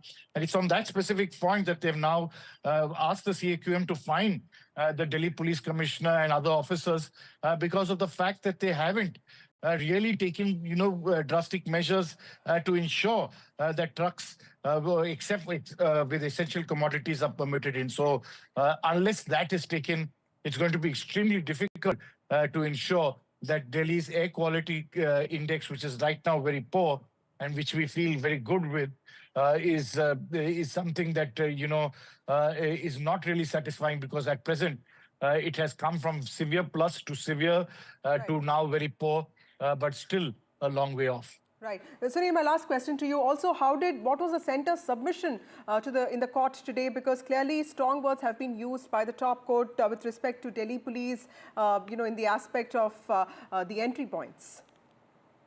Well, the Delhi police tried to defend itself. The centre tried to defend itself about the fact that there were not 13 but 23 points that they have been covering and ensuring where big vehicles are not allowed, the trucks are not allowed. It's only after the court's order of 113 entry points that they have put manning people around there. And it's the Supreme Court which really was found it wanting for the fact that they hadn't deployed enough of staff in these places. Then, of course, they tried to defend and say that, we have done it after your orders, but they were saying you should be preemptive. There's been a lot of to and fro, a lot of loud thinking within the Supreme Court. Various petitioners also saying that if you, dilute the norms for GRAP 4 and GRAP 3, then what's the use of having GRAP? Of course, the government on its part is trying to say that we are trying to act as far as possible. The CAQM is not only for the National Capital Region, but for the national, it's not for NCT, that's the National Capital Territory, but for the National Capital Region, which involves around 28 districts. So it's in that context that the Supreme Court realizes, and it's also found it difficult. And at one stage, they put their hands up and saying, it's easy. We can't be doing everything day to day on this matter. We can't be running the state. It is for the executive to take a decision, and we must do things which are implementable. So it's in that context that these ad hoc and severe measures have been taken by the Supreme Court to allow you and me and thousands of other viewers who live in Delhi and the National Capital Region to actually breathe some better air.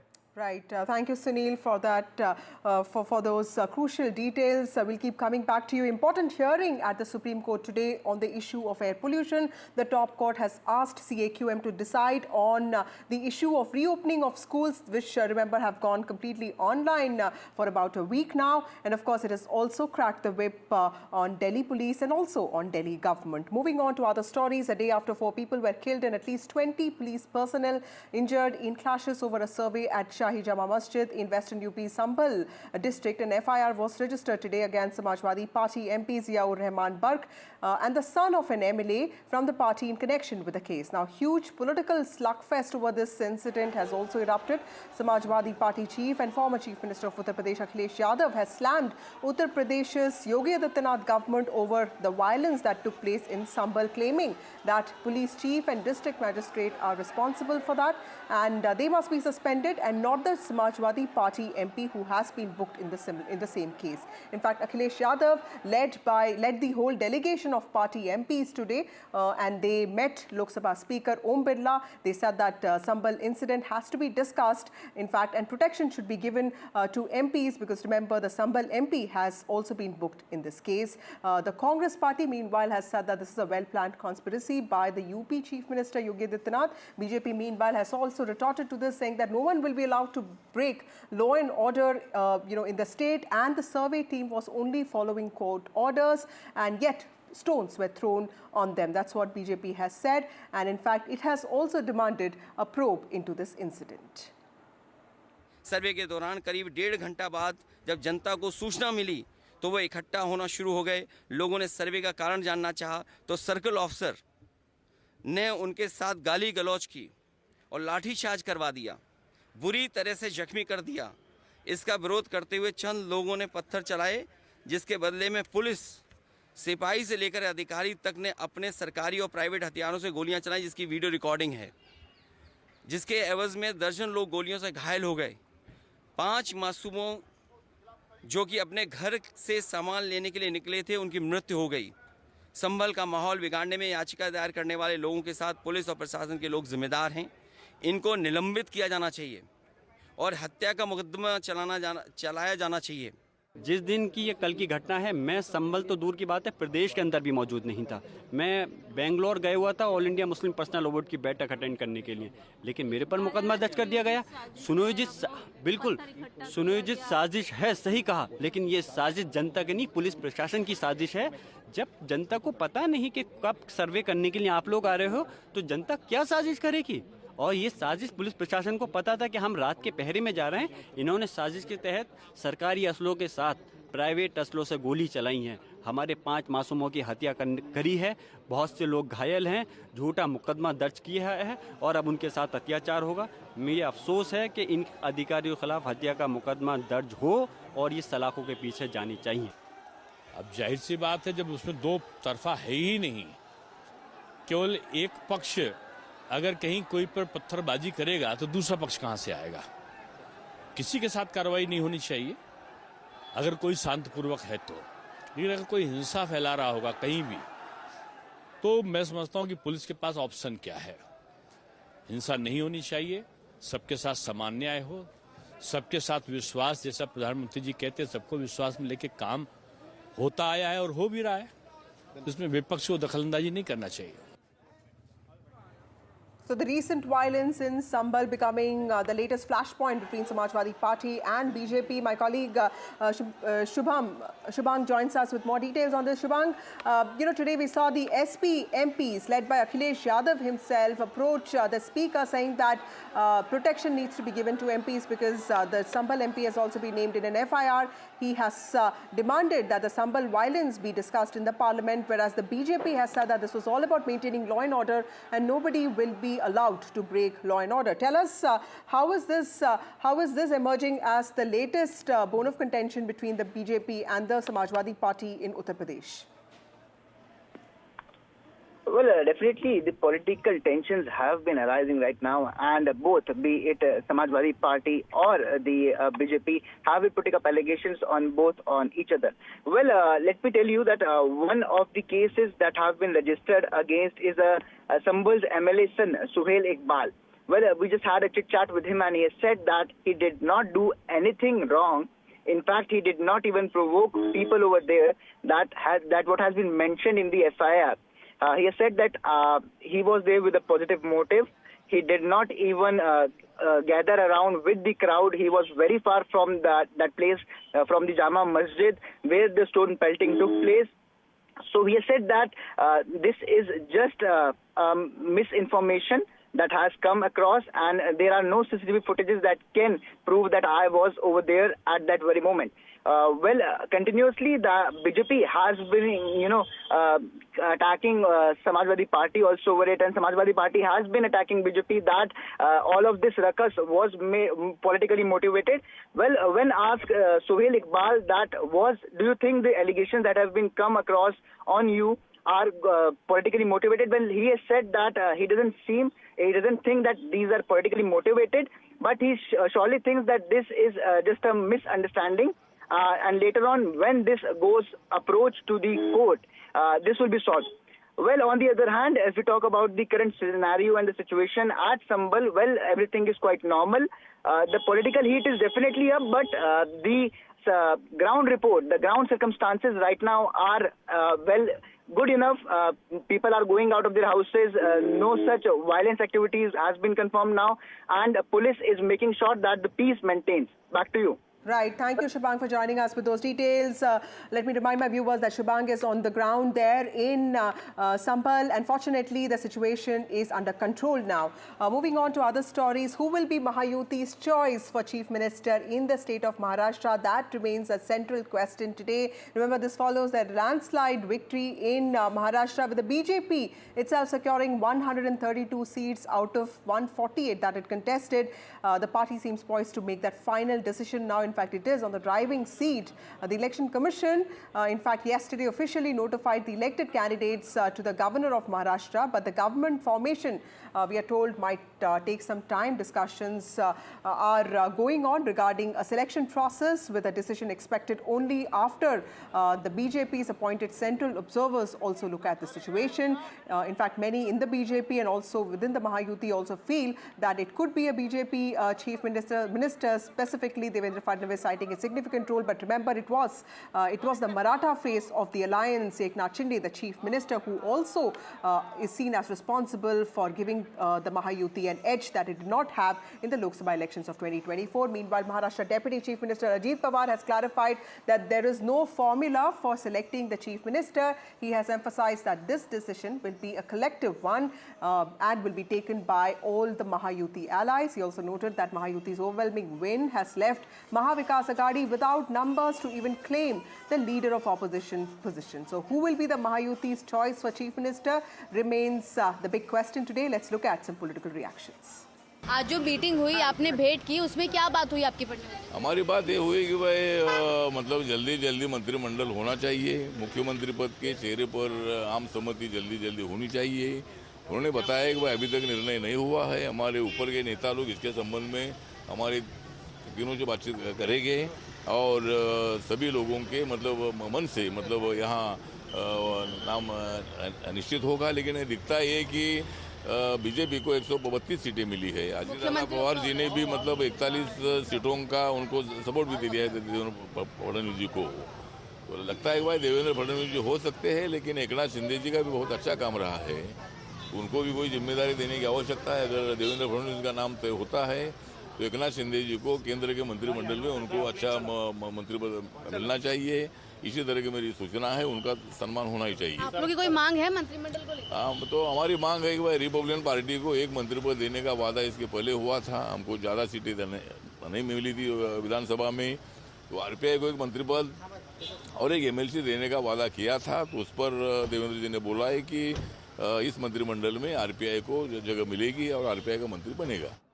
Deliberations and discussions on chief ministerial phase continuing in the state of Maharashtra. A decision has not been reached. Is it going to be Devendra Fadnavis or Eknath Shinde? That question remains. Multiple meetings have taken place, but individual party meetings. Yesterday, Eknath Shinde selected as the legislative party head of Sena, Ajit Pawar as the legislative party head of NCP, and Devendra Fadnavis will also be selected as the party head of BJP in a day or two.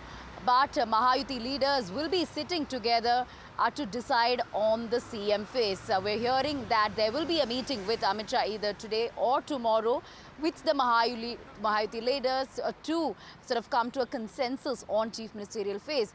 Both Devendra Fadnavis and Eknath Shinde enjoy a lot of clout, influence and goodwill among people of BJP as well as Sena and among the people of Maharashtra. We know for a fact that Devendra Fadnavis is a mass leader.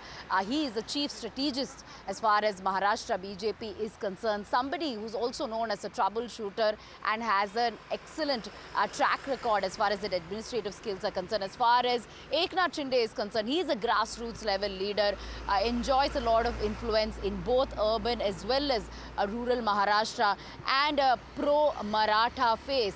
So there is a pro-Maratha sentiment as far as Eknath Shinde is concerned, and also known as a bold leader. But when it comes to schemes, although it was considered as Eknath Shinde Chief Minister's Ladki Behan scheme, a lot of contribution by BJP's Devendra Fadnavis as well as far as the implementation of schemes are concerned. So be it Ladki Behan or any other schemes that have been launched in Maharashtra, the credit goes to not just Eknath Shinde but also to Devendra Fadnavis. So at this point, we'll have to really wait and see what are the decisions that will be taken. Will there be any sort of arrangement on rotational chief ministership? Not entirely certain, but we know for a fact that BJP is just a few numbers short of government formation, in the sense that they just need just about 10 to 15 more for that absolute majority. So therefore they could just depend on one party and not both the parties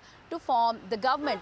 They could just depend on Ajit Pawar party MLAs to form the government, and if things gets worse, of course I'm talking about extreme scenarios whereby Eknath Shinde is adamant and BJP doesn't want him to be the CM. In that case, there is a possibility that BJP could just tie with Ajit Pawar, but that is not likely to happen is what we are hearing. So therefore Shinde at this point may not have that kind of bargaining power at this point. So yes, more meetings to continue. Ajit Pawar, we are hearing, is supporting chief ministership of Devendra Fadnavis. Things will become clearer in a day or two, and after which, of course, oath-taking ceremony will take place perhaps this week. So the big question, who is going to be Mahayuti's pick to be the Chief Minister of Maharashtra? Meanwhile, NCP MP Praful Patel has spoken to NDTV, and he has said that there's no problem between alliance partners and that they would go ahead with the same formula, one Chief Minister, two Deputy Chief Ministers of Maharashtra. We'll have to wait and see if that is actually the final call that is taken by the BJP. Remember, NCP MP Praful Patel speaks to NDTV, and NCP in fact won 41 seats this time, reducing Sharad Pawar faction to just 10 seats. Let's listen into that conversation with Praful Patel. Well, joining with me, senior leader of NCP, Praful Patel. Sir, thank you so much for speaking to us after the bumper victory in the state of Maharashtra. Now, can you put a pause on all those speculations that are going on the rounds about the chief minister's face not being decided amongst the three alliance partners? See, we have comprehensively won Maharashtra as the NDA Mahayuti, and there is no difference between the three parties. We worked excellently. We had a little setback in the Lok Sabha for various other reasons, but this time all the three parties, all the workers worked with each other hand in hand, and we won the elections. We won the confidence of the people of Maharashtra, and this is a spectacular victory, unprecedented. That's why it puts much more responsibility on us to behave and act responsibly. I don't see any problem. The issue of formation of government will be resolved in the next few days. Sir, Prime Minister today also spoke and attacked the Congress party specifically. They stated that a lot of the Congress leaders, the senior leaders, do not give opportunities to the new young MPs inside this country. Well, now, I have not heard the speech, so I don't want to say that, but I can also tell you, as a Congress party, in Maharashtra at least I have seen, it has self-imploded because, they just don't have the right leadership, they don't know the pulse of the people, and they are living in some kind of a la-la land and believing that, they were leading the pack to form the government. In fact, कौन बनेगा मुख्यमंत्री ये formula हमारे लिए नहीं था, उनके लिए था जो काल्पनिक चुनाव अभी हुआ नहीं था, चुनाव के पहले ही उन्होंने अपने मुख्यमंत्री की बंदरबाट शुरू कर दी थी। तो ये तो हास्यास्पद बात है। वक्त और बताएगा कि ये और कहाँ जाएंगे। Formula will be the same, one chief minister. हमारे सरकार जो आज है उसमें एक मुख्यमंत्री, 2 उप मुख्यमंत्री हैं, तो स्वाभाविक है कि 3 पार्टी होने से ये फॉर्मूला लगभग हमारा आगे भी कायम रहेगा।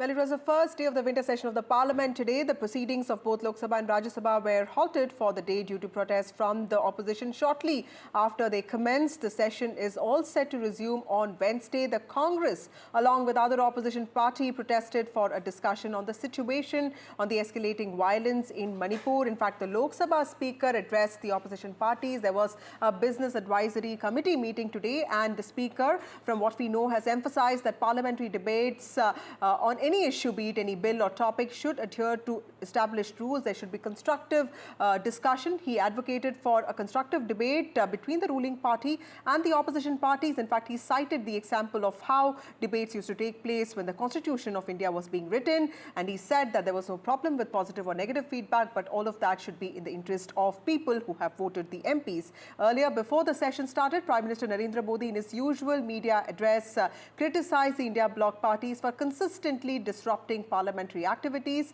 The proceedings of both Lok Sabha and Rajya Sabha were halted, and remember, all of this is happening even as tomorrow is the mega celebration organized by the centre to commemorate the Constitution Day celebrations. हर पीढ़ी का काम है आने वाली पीढ़ियों को तैयार करे, लेकिन 80-80, 90-90 बार जनता ने जिनको लगातार नकार दिया है, वे न संसद में चर्चा होने देते हैं, न लोकतंत्र की भावना का सम्मान करते हैं, न ही वह लोगों की आकांक्षाओं का कोई महत्व समझते हैं, उनका उसके प्रति कोई दायित्व है वो कोई समझ पाते हैं, और उसका परिणाम है वो जनता की उम्मीदों पर कभी भी खरे नहीं उतरते हैं, और परिणाम स्वरूप जनता को बार बार उनको रिजेक्ट करना पड़ रहा है. Well, joining with me, senior Congress leader Karti Chidambaram. Sir, thank you so much for speaking to us. Prime Minister, on the first day of the winter session of Parliament, stressed upon the smooth functioning of Parliament. He stated that some people are self-centric and they want to stall the Parliament. How do you respond? I agree with the Prime Minister. We must have smooth running of Parliament, but in Parliament also, the opposition must also have the space to raise issues of national concern. While we give adjournment motions, not one adjournment motion is admitted.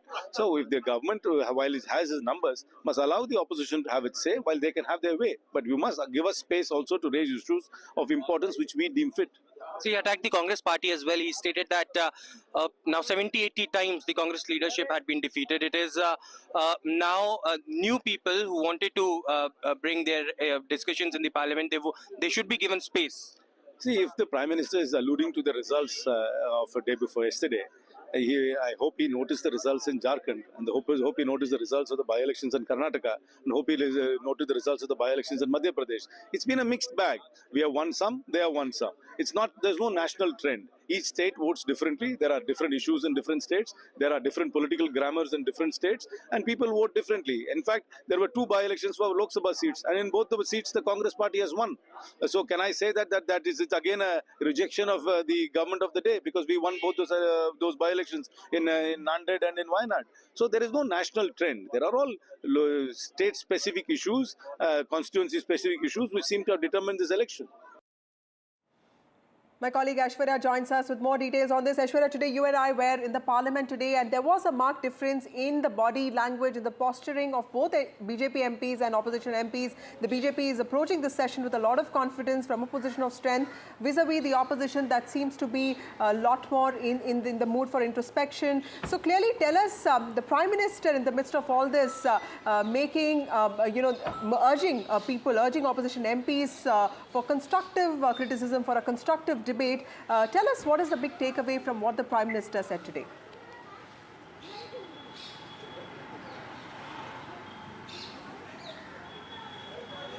Well, it was a fiery session that started at the beginning of the winter session. Of course, it was Prime Minister Narendra Modi who gave his customary speech.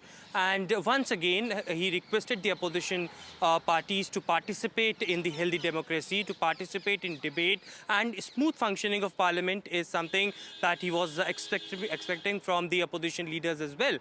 Prime Minister also took a dig at the opposition parties, stating that it is now 70 to 80 times the Congress leadership which has been defeated, and it is the Congress and the opposition which are self-centric. There are different individual leaders who wanted to raise important issues in the parliament, but they are being stalled by the Congress leadership, and that is something that should not happen. A healthy debate is something that is accepted, and he urged all the political parties to take part in the upcoming winter session. Of course, yesterday we saw a statement coming in from Kiran Rijiju itself that any discussion, the government is open for it. If any leader want to approach the House, they should first reflect that in the Business Advisory Committee, and if that approves, then the government is ready for any sort of discussion, be it the Manipur issue, be it any other issue. The opposition today, remember, strategized at Mallikarjun Kharge chambers. There was an India bloc meeting first at 10 a.m. and then the Congress leaders set individually, and their agenda was to have a statement from the government on the issue of Manipur. They also wanted to raise issues like air pollution, issues like rail accidents in their recent past, and also the terrorist activities as well. There were several adjournment motions that were moved by the Congress party as far as rule number 176 is concerned, 267 is concerned, regarding the air pollution issue, but the entire House was stalled today as well. There was ruckus as soon as the parliament began, both in the Lok Sabha and in Rajya Sabha, and therefore the reason perhaps it's been adjourned till day after tomorrow. It is expected from the opposition parties to have an answer from the government, but it is much stress that had been given by the government that it is not the dual standards that the Congress is speaking about.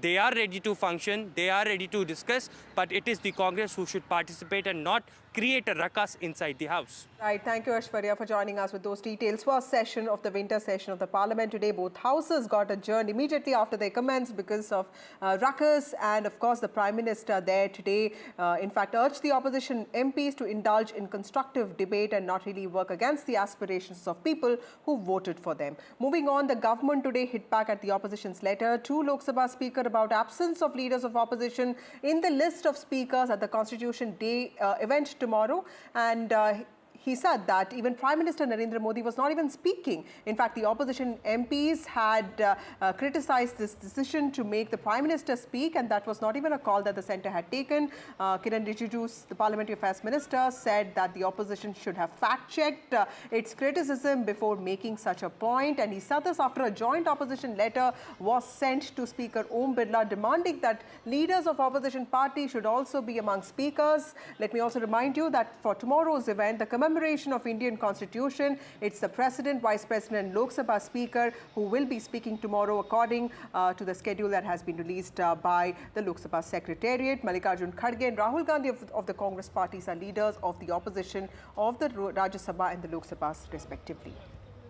कल जब दोनों सदन के सदस्य को राष्ट्रपति जी संबोधित करेंगे, उसके बाद मैं मानता हूं कि ये कोई पार्टीबाजी नहीं होकर के, कोई पॉलिटिकल आइडियोलॉजी, कोई पॉलिटिकल पार्टी, कोई इस गुट उस गुट का नहीं, एक भारतीय होने के नाते हम संविधान दिवस को मनाएंगे. Well, time for a short break. More news and updates on the other side.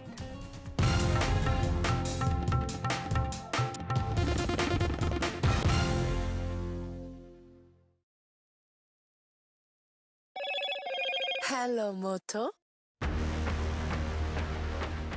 Motorola Edge 50 Pro, world's first AI-powered pro-grade camera. Supreme Court wraps Delhi government and cops for lapses in pollution fight. Supreme Court has also flagged negligence in checking entry of trucks. In fact, the top court has said that the air quality panel must be showcasing all agencies, and a decision soon could be taken on reopening of schools. In the Sambal violence case, Akhilesh Yadav, former Chief Minister of Uttar Pradesh and also Samajwadi Party chief, has slammed Yogi Adityanath government and he has demanded that Sambal SP and DM should be suspended. After Mahayuti's big Maharashtra win, all eyes now on who the next Maharashtra Chief Minister will be. BJP MLAs gathered at Devendra Fadnavis's house today. Eknath Shinde, Fadnavis and Ajit Pawar could most likely meet Amit Shah soon.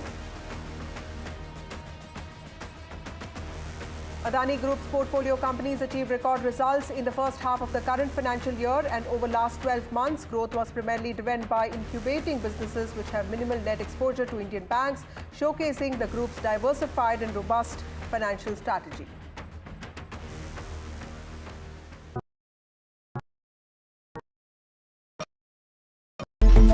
It's a web of frauds, calls, luring emails, threatening messages.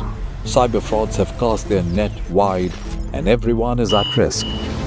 We track the victims, their horror stories as they get conned online, extorted and robbed of their hard-earned money. How to identify a cyber fraud and how to stay cyber safe. What are your options? Fraud.con, NDTV initiative for cyber safety. Only on NDTV 24/7. I've been reporting on all issues big and small from Andhra Pradesh, Telangana, rest of South India, bringing you all the action, all that you need to know, all that you want to know. The energy of Maximum City is infectious. I bring in that energy in our news coverage from financial capital Mumbai. India's IT capital is always buzz. It's literally a city that never sleeps. And I keep you ahead on all the Bengaluru buzz. Covering from the southernmost part of India over the last 23 years, I bring in-depth and 360-degree coverage from the Dravidian heartland. The land of Mishti is also known for its bitter politics. I have seen much water flow under the Howrah Bridge, covering Bengal in all its vivid colors. In today's interconnected world, India's voice is more crucial than ever. When India speaks, the world listens.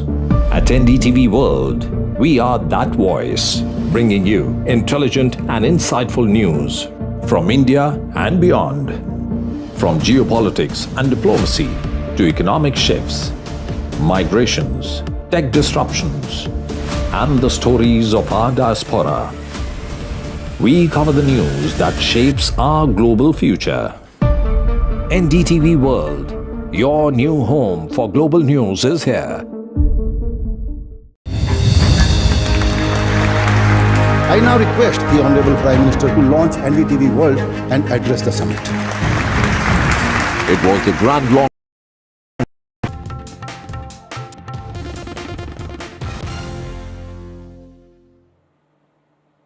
Welcome back. The Bombay High Court has dismissed pleas filed by Mihir Shah and his driver Rashri Bindawat challenging their arrest in connection with the BMW hit-and-run incident in Worli, in which a 45-year-old woman was killed.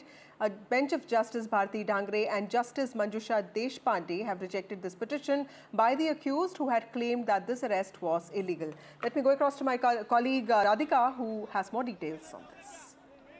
That's right. The Bombay High Court dismissed the pleas filed by Mihir Shah as well as the driver. This is, of course, in connection to the Worli hit-and-run case in which both of them were arrested. They had challenged their arrest. They had called the arrest and detention illegal.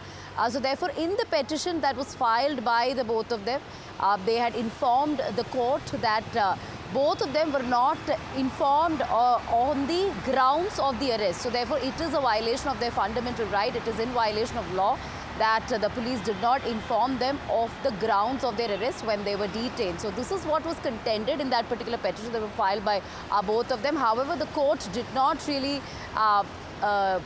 take that into consideration. The court said that there was no requirement for these people to be informed of the grounds of their arrest, since there was evidence that showed of their involvement. Also stating that this would be a test case in terms of evaluating whether the accused needs to be told of grounds of their arrest if the evidence pointed towards their involvement. So yes, this plea was, of course, rejected by the Bombay High Court. So both of them will continue to be behind bars. They are in judicial custody at this point. Mihir Shah had earlier sought bail as well before the court, but that was also rejected. We know for a fact that this incident happened in July when Mihir Shah, under the influence of alcohol, was driving the BMW. His driver was seated beside him, and he rammed into this vehicle, which was a two-wheeler, and killed a 45-year-old woman. In fact, before she died, she was dragged on to more than a kilometer. So this had created much outrage. Mihir Shah had immediately fled from the spot, and it was 2 days after that he was arrested. Of course, he'd been trying to sort of, trying for bail, as well as several other petitions being filed before the Bombay High Court, and this was in connection with his arrest, calling it illegal, and was seeking release from judicial custody as well. But the court not really buying the arguments of Mihir Shah and the driver, and therefore he will continue to be behind bars. Meanwhile, Jammu and Kashmir police officers and personnel were chased, manhandled and attacked by a violent mob in Katra today, which is in the Riyasi district of the Jammu region. In fact, for the past few days, local shopkeepers and traders have been protesting in Katra against the gondola project at Mata Vaishno Devi Shrine. In today's protest, a clash occurred between police personnel and the ones who were holding this protest. In fact, during this time, it was the mob that attacked the officers and manhandled them. The protest is still going on, and police along with the CRPF are present at this site to control the situation. यहाँ पे पिछले 3 दिन से ये लोग protest कर रहे हैं, ठीक है, तो उसको हम हैंडल कर रहे थे. अभी उन्होंने कुछ इनके साथ कुछ लोग होंगे जिन्होंने पथराव हमारे पुलिस कर्मी पे किया. So we are now trying to handle this situation. Our officers are talking to them, their leaders. Hopefully something will come. This is the 4th day when the protests are continuing. Actually, a gondola project has been given a go-ahead, which will be, constructed from Tarakot Marg to Sanchi Sachat.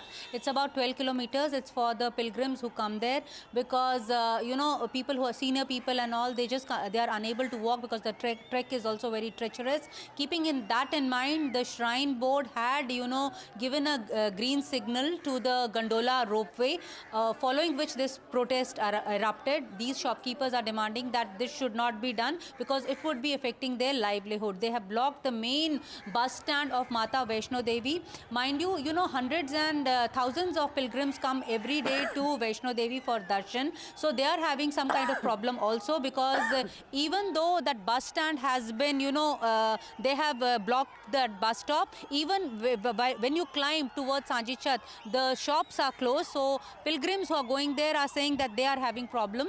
Meanwhile, the Congress party is demanding that people who are going to be affected when this gondola service is going to be in motion, about 20 lakh rupees should be paid to each individual who is affected. This was stated by the Congress leader Bhupender Singh. The Lieutenant Governor of the Jammu and Kashmir has also stated that he has also heard about these protests. He also says, Mr. Manoj Sinha also says that they are also looking into, and if their concerns are genuine, they would obviously be looking into it. Meanwhile, we also spoke to the SSP there. SSP also says, Paramveer Singh, he also says that since last 3 days the protests are going on.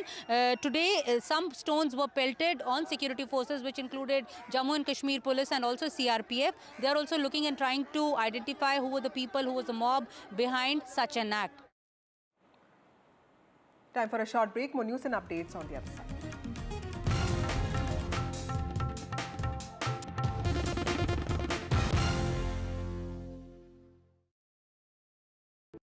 Stay informed and entertained with the new and updated NDTV News app. You can watch all our channels live, listen to podcasts, read breaking and exclusive news from around the world and more. Download the NDTV app today and get access to the best journalism and storytelling on your smartphone or tablet. The NDTV app. News that matters to you. NDTV proudly upholds its legacy of trust and credibility. According to the prestigious Reuters Institute's Digital News Report 2024, NDTV is the top-most news platform in the country. Number 1 in both online and offline reach in India, beating all its competition. NDTV stands for trust. Hello and welcome to India Sense, where I speak with global opinion makers. The United States has made a strategic decision over the last 20 years to move closer to India. A $7 trillion economy seems a perfectly conceivable number. If you want to be a national party, it's that you sort of accept the way the world is rather than want to endlessly hark back to how it was. Modi is promoting the digitization of the economy, which is accelerating growth in the country. New day, new show, a new experience. Start your day with the news, not views. We bring you stories that matter and impact your lives. News that informs and keeps you ahead. From Maximum City, Mumbai, to the seat of governance, Delhi, NDTV brings to you the best breakfast show. The breakfast show only on NDTV 24/7 every morning at 8.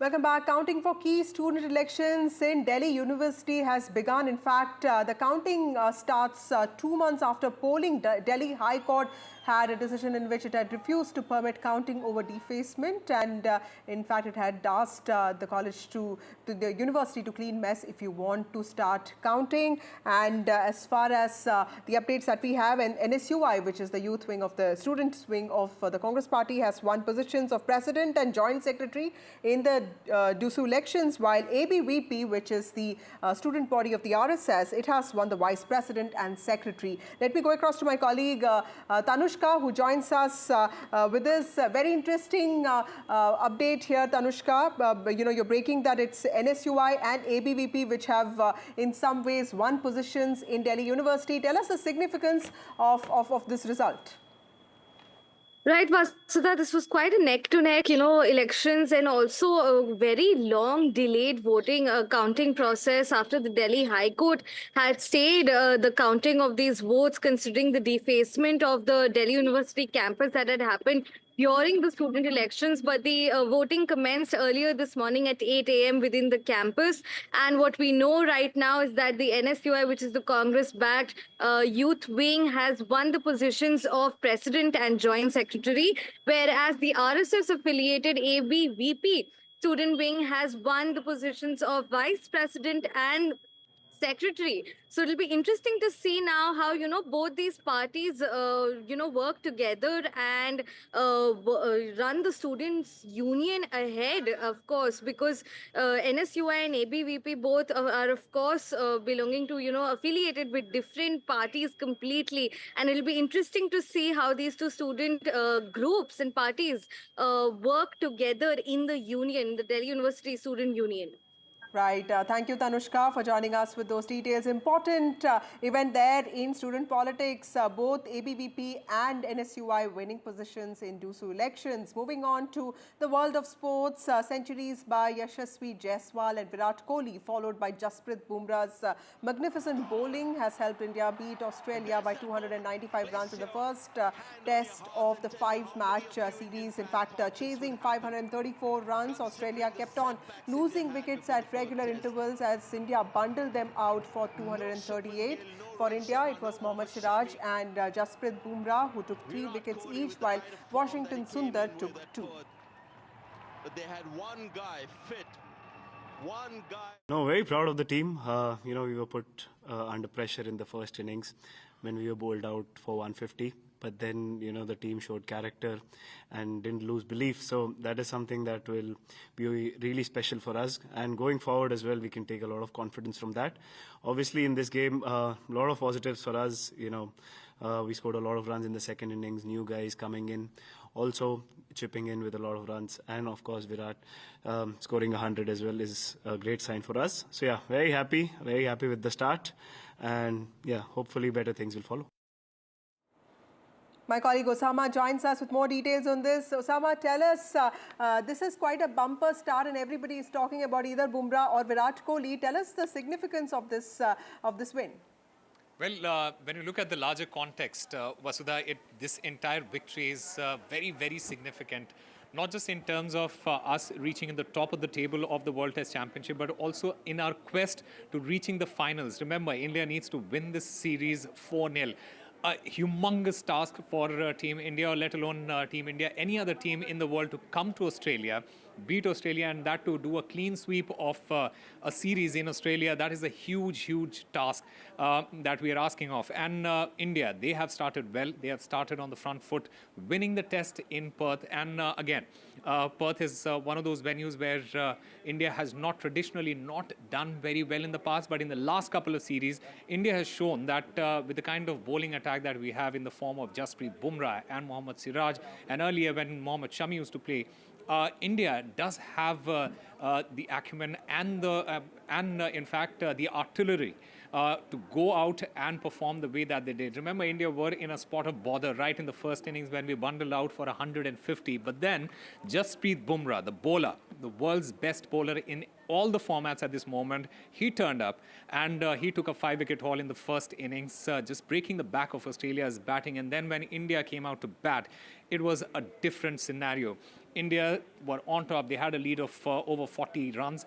And Yashasvi Jaiswal, who got out for a duck in the first innings, he then came out and scored what we call a big daddy 100 of 150 plus score yet again for the 22-year-old. And then to top it all, Virat Kohli scoring his century, his 7th century in Australia versus Australia, going past the great Sachin Tendulkar who stands on 6, and just 2 shy of the legendary Jack Hobbs, who has 9 centuries against Australia in Australia. So all in all, great news for Team India, and we'll be hoping that the way that India have started at the moment, winning the first test in Perth, they continue and keep doing the good work, because India needs to win this series, and not just win it, but do a clean sweep in Australia so that we can reach the final of the World Test Championship there. Right. Also, Osama, what can be expected next? Because there's a lot of enthusiasm about this test series. What can we expect? Well, a lot can be expected going forward. The next test is going to take place in Adelaide, which is going to be a night. It is a night test, which is going to be played with a pink ball, and something that is a tradition when any team goes and plays a test series in Australia. So that is a one-off test that India is going to play against Australia. What we are looking forward to is the return of the hitman, Rohit Sharma. He missed out on the first test because of the birth of his son, and he had to stay back in Mumbai. And now he has joined Team India in Perth. In fact, he was seen practicing, and there was a lot of chatter around while he was practicing there. And it is very much expected that he is going to make a comeback and walk straight into the team and start leading the team and open the innings for Team India in the next test. We'll have to wait and watch who drops out from from the team, the batting order, because there were a lot of fantastic performances. KL Rahul, he came back to form, scored 70-odd runs in the second innings. He was vital in the first innings as well with his 20-odd runs. Then you have Yashasvi Jaiswal. Again, what we can expect as in terms of the batting order is the return of Shubman Gill. He might be fit by the time the second test starts. So there is a lot of changes that can be expected going forward in the second test, but we'll still have to wait and watch how India shapes up, especially with respect to their batting. Right. Thank you, Sama, for joining us with those details. It's a good day for Team India. Moving on to other important news, top investment firm GQG Partners has backed the Adani Group, saying we believe the fundamentals of the companies we are invested in remain sound. In fact, this is a top investment firm. It's a global quality growth. It has said that global quality growth backs the Adani Group, and it has also said that we believe in the Adani Group, and it has said that the group's fundamentals are strong and it is well positioned for future. It has also said that there will be no impact on Adani businesses, and it has this is the GQG Group standing firm with the Adani Group, believing in all Adani Group companies. That's what it has said in a statement, and it's also said that global companies like Walmart have seen similar allegations, but the actions won't have any impact on business. That's what the group has said. Well, the Adani Group portfolio companies posted a record first half in the ongoing financial year as well as trailing 12 months performance led by its incubating businesses with limited net exposure to Indian banks. According to the company's statement that was released today, its net exposure to Indian banking was recorded at $11 billion or 42% of the company's current net mix. In fact, the net exposure is low after accounting for cash of $6 billion, most of which is parked in Indian banks. That has been one concern, likely concern that the street has had.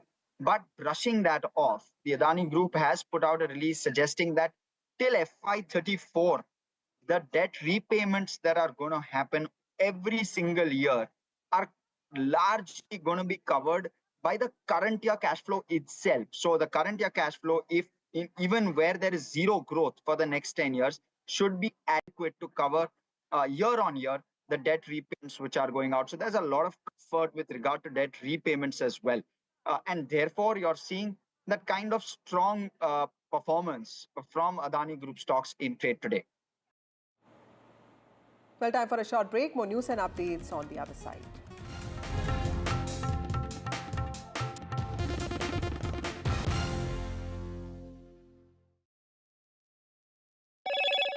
Hello, Moto. Motorola Edge 50 Pro, world's first AI-powered pro-grade camera.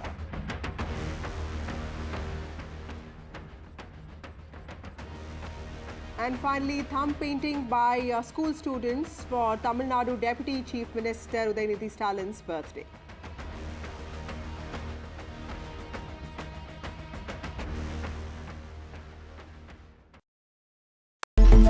It's a web of frauds, calls, luring emails, threatening messages. Cyber frauds have cast their net wide and everyone is at risk. We track the victims, their horror stories as they get conned online, extorted and robbed of their hard-earned money. How to identify a cyber fraud and how to stay cyber safe. What are your options? Fraud.con, NDTV initiative for cyber safety. Only on NDTV 24/7. I've been reporting on all issues big and small from Andhra Pradesh, Telangana, rest of South India, bringing you all the action, all that you need to know, all that you want to know. The energy of Maximum City is infectious. I bring in that energy in our news coverage from financial capital Mumbai. India's IT capital is always buzz. It's literally a city that never sleeps. And I keep you ahead on all the Bengaluru buzz. Covering from the southernmost part of India over the last 23 years, I bring in-depth and 360-degree coverage from the Dravidian heartland. The land of Mishti is also known for its bitter politics. I have seen much water flow under the Howrah Bridge, covering Bengal in all its vivid colors. In today's interconnected world, India's voice is more crucial than ever. When India speaks, the world listens. At NDTV World, we are that voice, bringing you intelligent and insightful news from India and beyond. From geopolitics and diplomacy to economic shifts, migrations, tech disruptions, and the stories of our diaspora. We cover the news that shapes our global future. NDTV World, your new home for global news is here. I now request the Honorable Prime Minister to launch NDTV World and address the summit. It was the grand launch of NDTV World by Prime Minister Narendra Modi. NDTV World, as he laid out his vision for the India century at the NDTV World Summit. ऐसी सदी जिसमें भारत के प्रयासों से दुनिया में स्थिरता आए. In the presence of those who are shaping our future. मेरी तरफ से आपको ढेर सारी शुभकामनाएं हैं. NDTV World, your new home for global news is here. Stay informed and entertained with the new and updated NDTV News app. You can watch all our channels live, listen to podcasts, read breaking and exclusive news from around the world and more. Download the NDTV app today and get access to the best journalism and storytelling on your smartphone or tablet. The NDTV app. News that matters to you. NDTV proudly upholds its legacy of trust and credibility. According to the prestigious Reuters Institute's Digital News Report 2024, NDTV is the topmost news platform in the country. Number one in both online and offline reach in India. Beating all its competition, NDTV stands for trust. Hello and welcome to India Sense, where I speak with global opinion makers. The United States has made a strategic decision over the last 20 years to move closer to India. So a $7 trillion economy seems a perfectly conceivable number. If you want to be a national party, it's that you sort of accept the way the world is rather than want to endlessly hark back to how it was. Modi is promoting the digitization of the economy, which is accelerating growth in the country. New day, new show, a new experience. Start your day with the news, not views. We bring you stories that matter and impact your lives. News that informs and keeps you ahead. From Maximum City, Mumbai, to the seat of governance, Delhi, NDTV brings to you the best breakfast show. The breakfast show only on NDTV 24/7 every morning at 8 a.m. It's a web of frauds, calls, luring emails, threatening messages. Cyber frauds have cast their net wide and everyone is at risk. We track the victims, their horror stories as they get conned online, extorted and robbed of their hard-earned money. How to identify a cyber fraud and how to stay cyber safe. What are your options? Fraud.con, NDTV initiative for cyber safety. Only on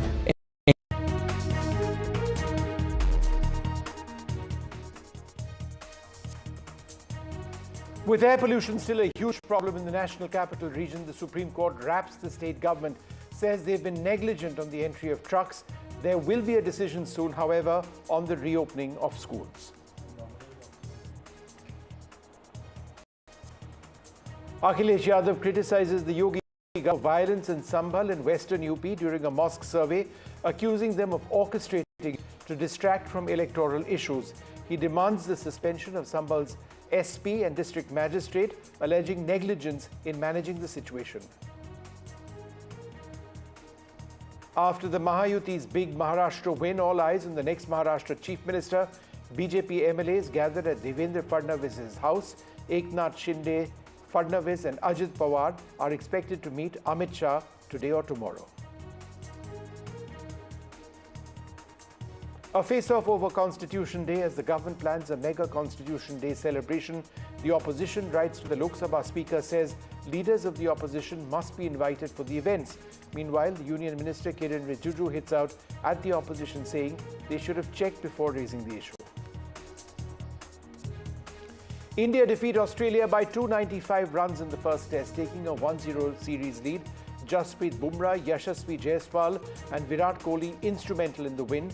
Bumrah praises Kohli, says Virat doesn't need India, India needs Virat, highlighting Virat Kohli's significance to the team. The top investment firm GQG backs the Adani Group. They say that the US action will not impact Adani businesses.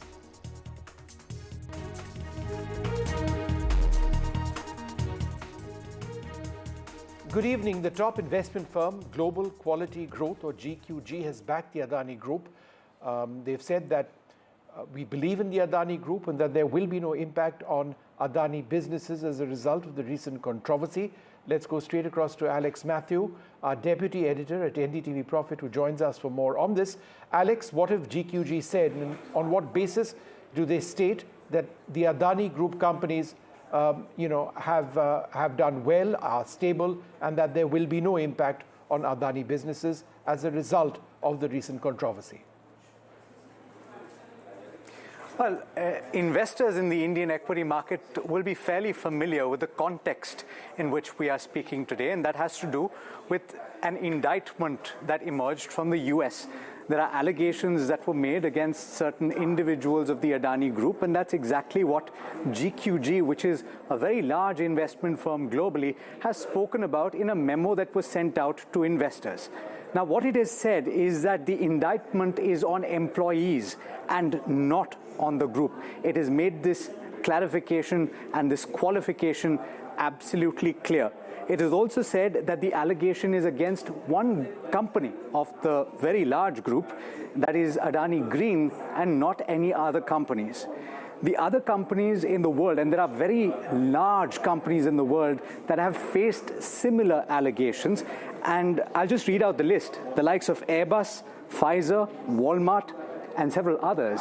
And they've seen their activity, their business activity, continue over the course of investigations and proceedings in court.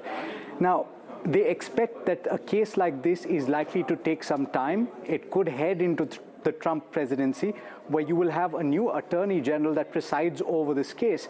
And they expect that over a period of time, there will be a look at the various allegations that have been made. The very clear statement that has been made by the Adani Group is that the Adani Groups, the individuals that have been named, are innocent until proven guilty, and that's something that they maintain as well.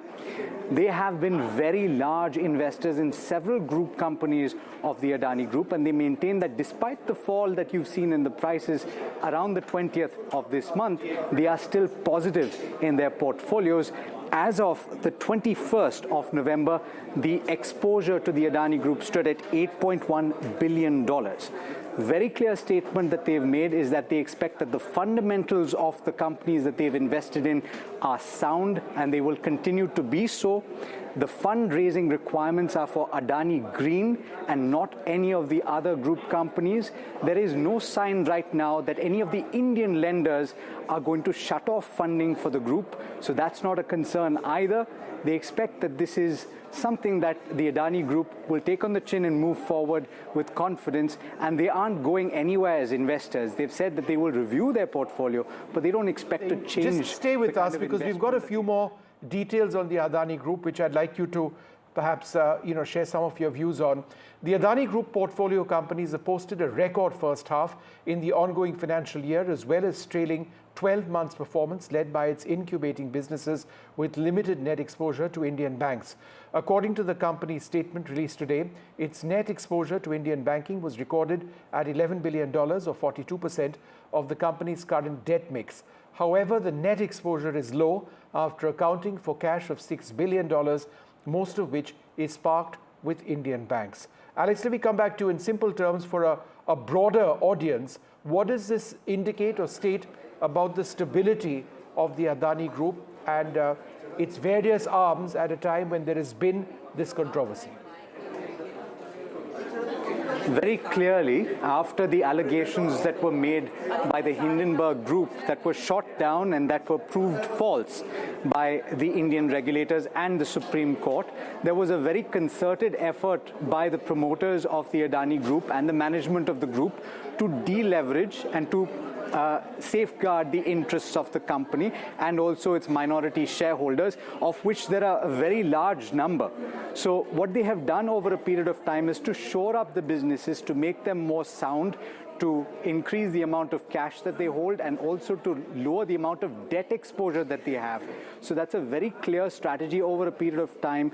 They have decided to fund a lot of the projects that they've taken up with internal accruals to a certain extent by going a little slow in the kind of frenetic pace that they've had over the past several years.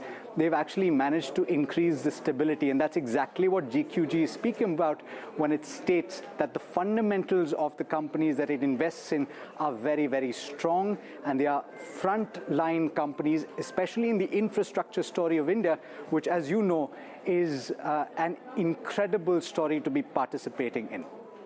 All right, Alex, we leave it there. Thanks very much for sort of explaining that to us in simple terms. Thanks very much indeed. In other news, who will be the Mahayuti's choice for the Chief Minister of Maharashtra remains the central question following their landslide victory.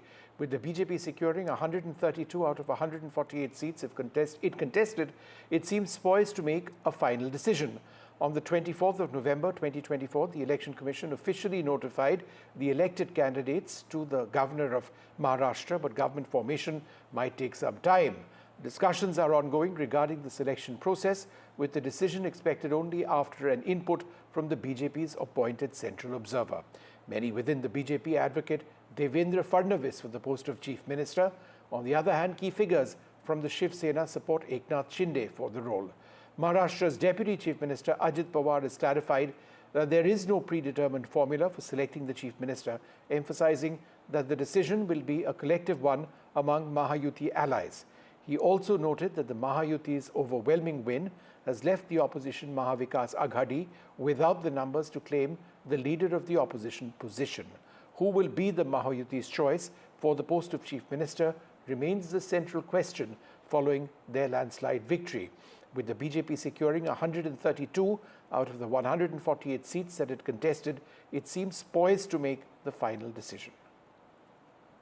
Deliberations and discussions on chief ministerial phase continuing in the state of Maharashtra. A decision has not been reached. Is it going to be Devendra Fadnavis or Eknath Shinde? That question remains. Multiple meetings have taken place, but individual party meetings. Yesterday, Eknath Shinde selected as the legislative party head of Sena, Ajit Pawar as the legislative party head of NCP, and Devendra Fadnavis will also be selected as the party head of BJP in a day or two.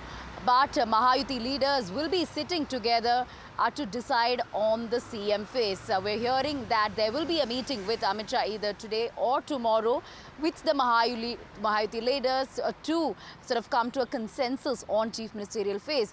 Both Devendra Fadnavis and Eknath Shinde enjoy a lot of clout, influence and goodwill among people of BJP as well as Sena and among the people of Maharashtra. We know for a fact that Devendra Fadnavis is a mass leader. He is a chief strategist as far as Maharashtra BJP is concerned. Somebody who's also known as a troubleshooter and has an excellent track record as far as the administrative skills are concerned. As far as Eknath Shinde is concerned, he is a grassroots level leader, enjoys a lot of influence in both urban as well as rural Maharashtra and a pro-Maratha face.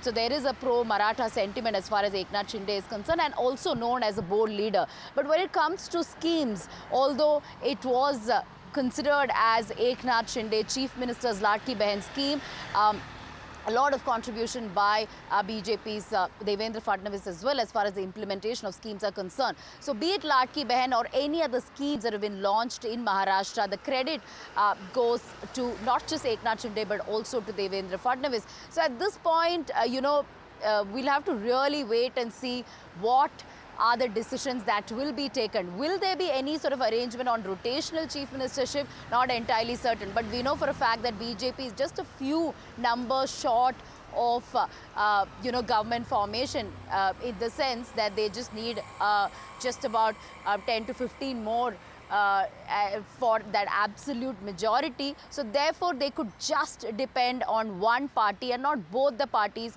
to form the government.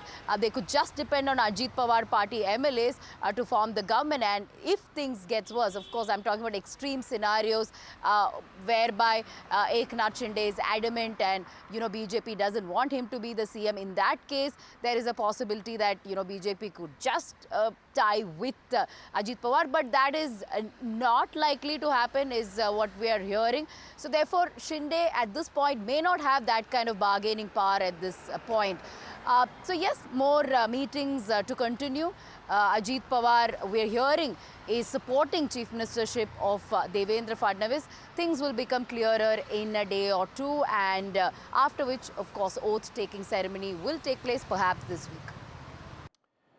All right, so who's going to be the next Chief Minister of Maharashtra? Joining us now, Shaina NC, Senior Leader of the Shiv Sena Shinde, and Niranjan Shetty, Senior Leader of the BJP. Thank you both very much for being with us. Thank you. Wouldn't it be interesting for our viewers if the two of you started fighting with each other on this program on who's going to be the next Chief Minister? But since I suppose you won't, let me ask Shaina the first question. Shaina, why do you believe that the Shiv Sena Shinde, or the Shiv Sena itself, should have Mr. Eknath Shinde continue as Chief Minister? So, for starters, let me please say, Vishnu, that whether it's Eknath Shinde ji, Devendra Fadnavis ji, or Ajit Pawar ji, there has been a great synergy between all three leaders as the Mahayuti, and the only agenda has been to make sure Maharashtra is on the track to progress and path to progress. There is no question of one-upmanship or wanting only lust for power. Unlike the Mahavinash Aghadi, which chose to throw its ideology into the dustbin and chose to only have this kind of an agenda, which was a false narrative, making sure that, you just see that you are the chief minister at any cost, throwing the ideology of Adanya Hindu Hriday Samrat Balasaheb Thackeray. The fact is that in the current scenario, you have a mandate which is unprecedented. But obviously, Eknath Shinde ji, as Chief Minister of Maharashtra, was the one leading the show from the Lok Sabha elections up until now, till the Assembly elections. And we have seen the Ladki Behna Yojana of the Honorable Chief Minister being an absolute success. Having said that, we have always maintained that it is the decision of the Mahayuti leadership that will take a decision on the formation of the government, and of course, in the days to come, how one should proceed, and proceed in the interest of the people of Maharashtra being paramount. So, yes, every political party is entitled to its own leader, the aspiration of the cadre that its own leader should become the chief minister of the state. And in this case, Eknath Shinde ji, as a mass leader on ground, has done incredible work, which is known to one and all. And he's pretty much been the captain of the ship and the captain of the match from the Lok Sabha elections up until the Assembly elections. So that being the thought process, this is not at all about one-upmanship, but this is about what the facts are on ground. All right. Niranjan ji, how would you respond to those who say that Ajit Pawar, the third partner in the alliance, actually holds the key, that there would be a, depending on where Mr. Ajit Pawar feels or in a sense votes, that's where the chief ministership would lie, and there are indicators that perhaps he may back Devendra Fadnavis. Is that what you're hearing as well? I think that these are all the Vishnu. These are all the media group-ups, and basically what I have seen early in the morning, that categorically Mr. Ajit Pawar himself has spoken to the media that they will discuss and sit. And today, as we all know, that Amit Shah ji has called our all the three leaders, Devendra ji, Eknath Shinde ji, and Ajit Pawar ji. So basically, all this discussion, as Shaina ji said, will be discussed along with these leaders, and it will be a very fruitful meeting. And thereafter, they will come out with a consensus, and probably by late night or early in the morning, we might hear a good news that the Mahayuti CM will be declared by tomorrow, probably around 12 p.m. in the morning. By tomorrow afternoon, you're saying, or perhaps even later tonight? Niranjan ji, did you say that there would be a name which would be announced? When will the name be announced? Sorry? When will the name be announced? Did you say 12 p.m. tomorrow? I said today, let the meeting get, let it be held first, and thereafter I said probably there's a lot of time over there, but what I have the sources from the sources, I can just assure you, but tomorrow by probably around 12 p.m. you might hear a good news from us, from all the three leaders. And basically, I think let's not come to any conclusion right now. There's no infighting between any of our party leaders, and as Shaina ji said, for us the priority was to defeat this Mahavinash Aghadi, and that we have done. And we are just few hours away that the state, Maharashtra state, will get its a good and efficient leader who will lead the Maharashtra for the progress and the development. So Niranjan ji, given the fact that the BJP has done extremely well in Maharashtra this time, wouldn't it be difficult for even leaders like you to tell your party cadre that, look, somebody other than Devendra Fadnavis might be what the coalition wants? Assuming that I am correct, doesn't it mean that therefore, as far as the BJP is concerned, there is no alternative but Devendra Fadnavis? No, see, it's not like that. There are many alternatives in various parties. But yes, of course, Devendra is one among them who's very natural leader and the mass, he's a mass leader by now and everyone knows, even Shainaji would agree for that, because the way he has tackled Sharad Pawar or for that matter Uddhav Thackeray and the way how he teamed up with Eknath ji and Ajit Pawar and thereafter he went to the polls. And all these yojanas or strategies was been planned well in advance, and Devendra is known to, a well organizer and a planner.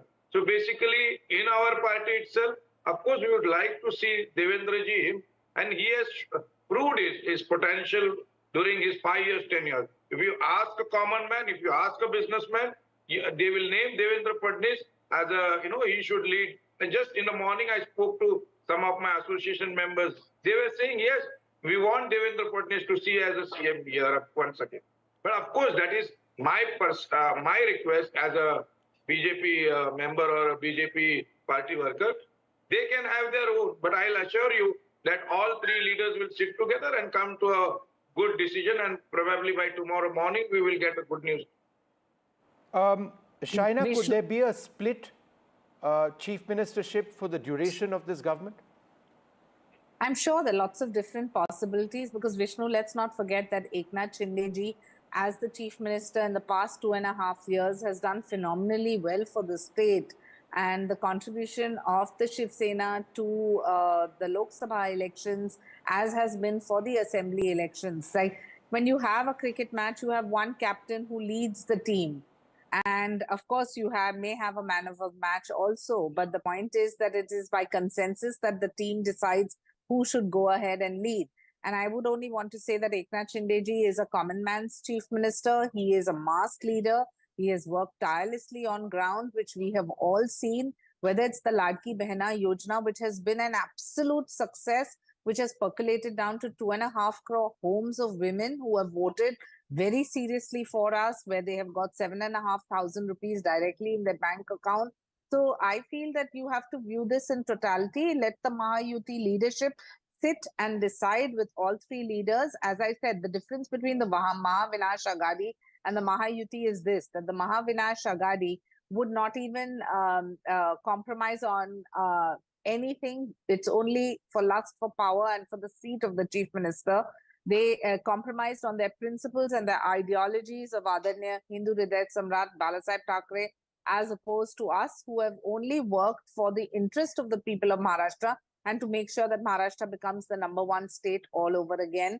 Whether you look at the infrastructure projects that Eknath Shinde, Devendra Fadnavis and Ajit Pawar worked on, it could be the metro, the Trans-Harbour Link, the coastal road, the Atal Setu, the list is endless. And on the opposite side, you only had a destructive politics, which was stall the bullet train, stall the refinery, stall the Dharavi project, stall. So that's the difference. And when it comes to government formation, we know it's the leadership that decides and the cadre that just adheres. Yes, but everyone can have their own expectations and their desires. And I'm sure that the cadre of the Shiv Sena is as entitled as the cadre of the BJP to want their chief minister to be that's continuing. an important statement. So, Niranjanji, last word to you. Could there be a split chief ministership, or do you believe the formula of one chief minister and two deputy chief ministers is something that's worked and needs to keep working? Whoever the person selected is. Sorry, come back again. No, I'm saying, does the formula of a chief minister and two deputy chief ministers work, or how do you actually see it? Eyebrows correct. I'm actually, Vishnu, I'm too small to comment on that. Basically, whatever the formula would be there, it will be in the larger interest of the state of Maharashtra. Yes, of course, that worked. Of course, the previous government run that way, and there's no harm to keeping that continuity of the same.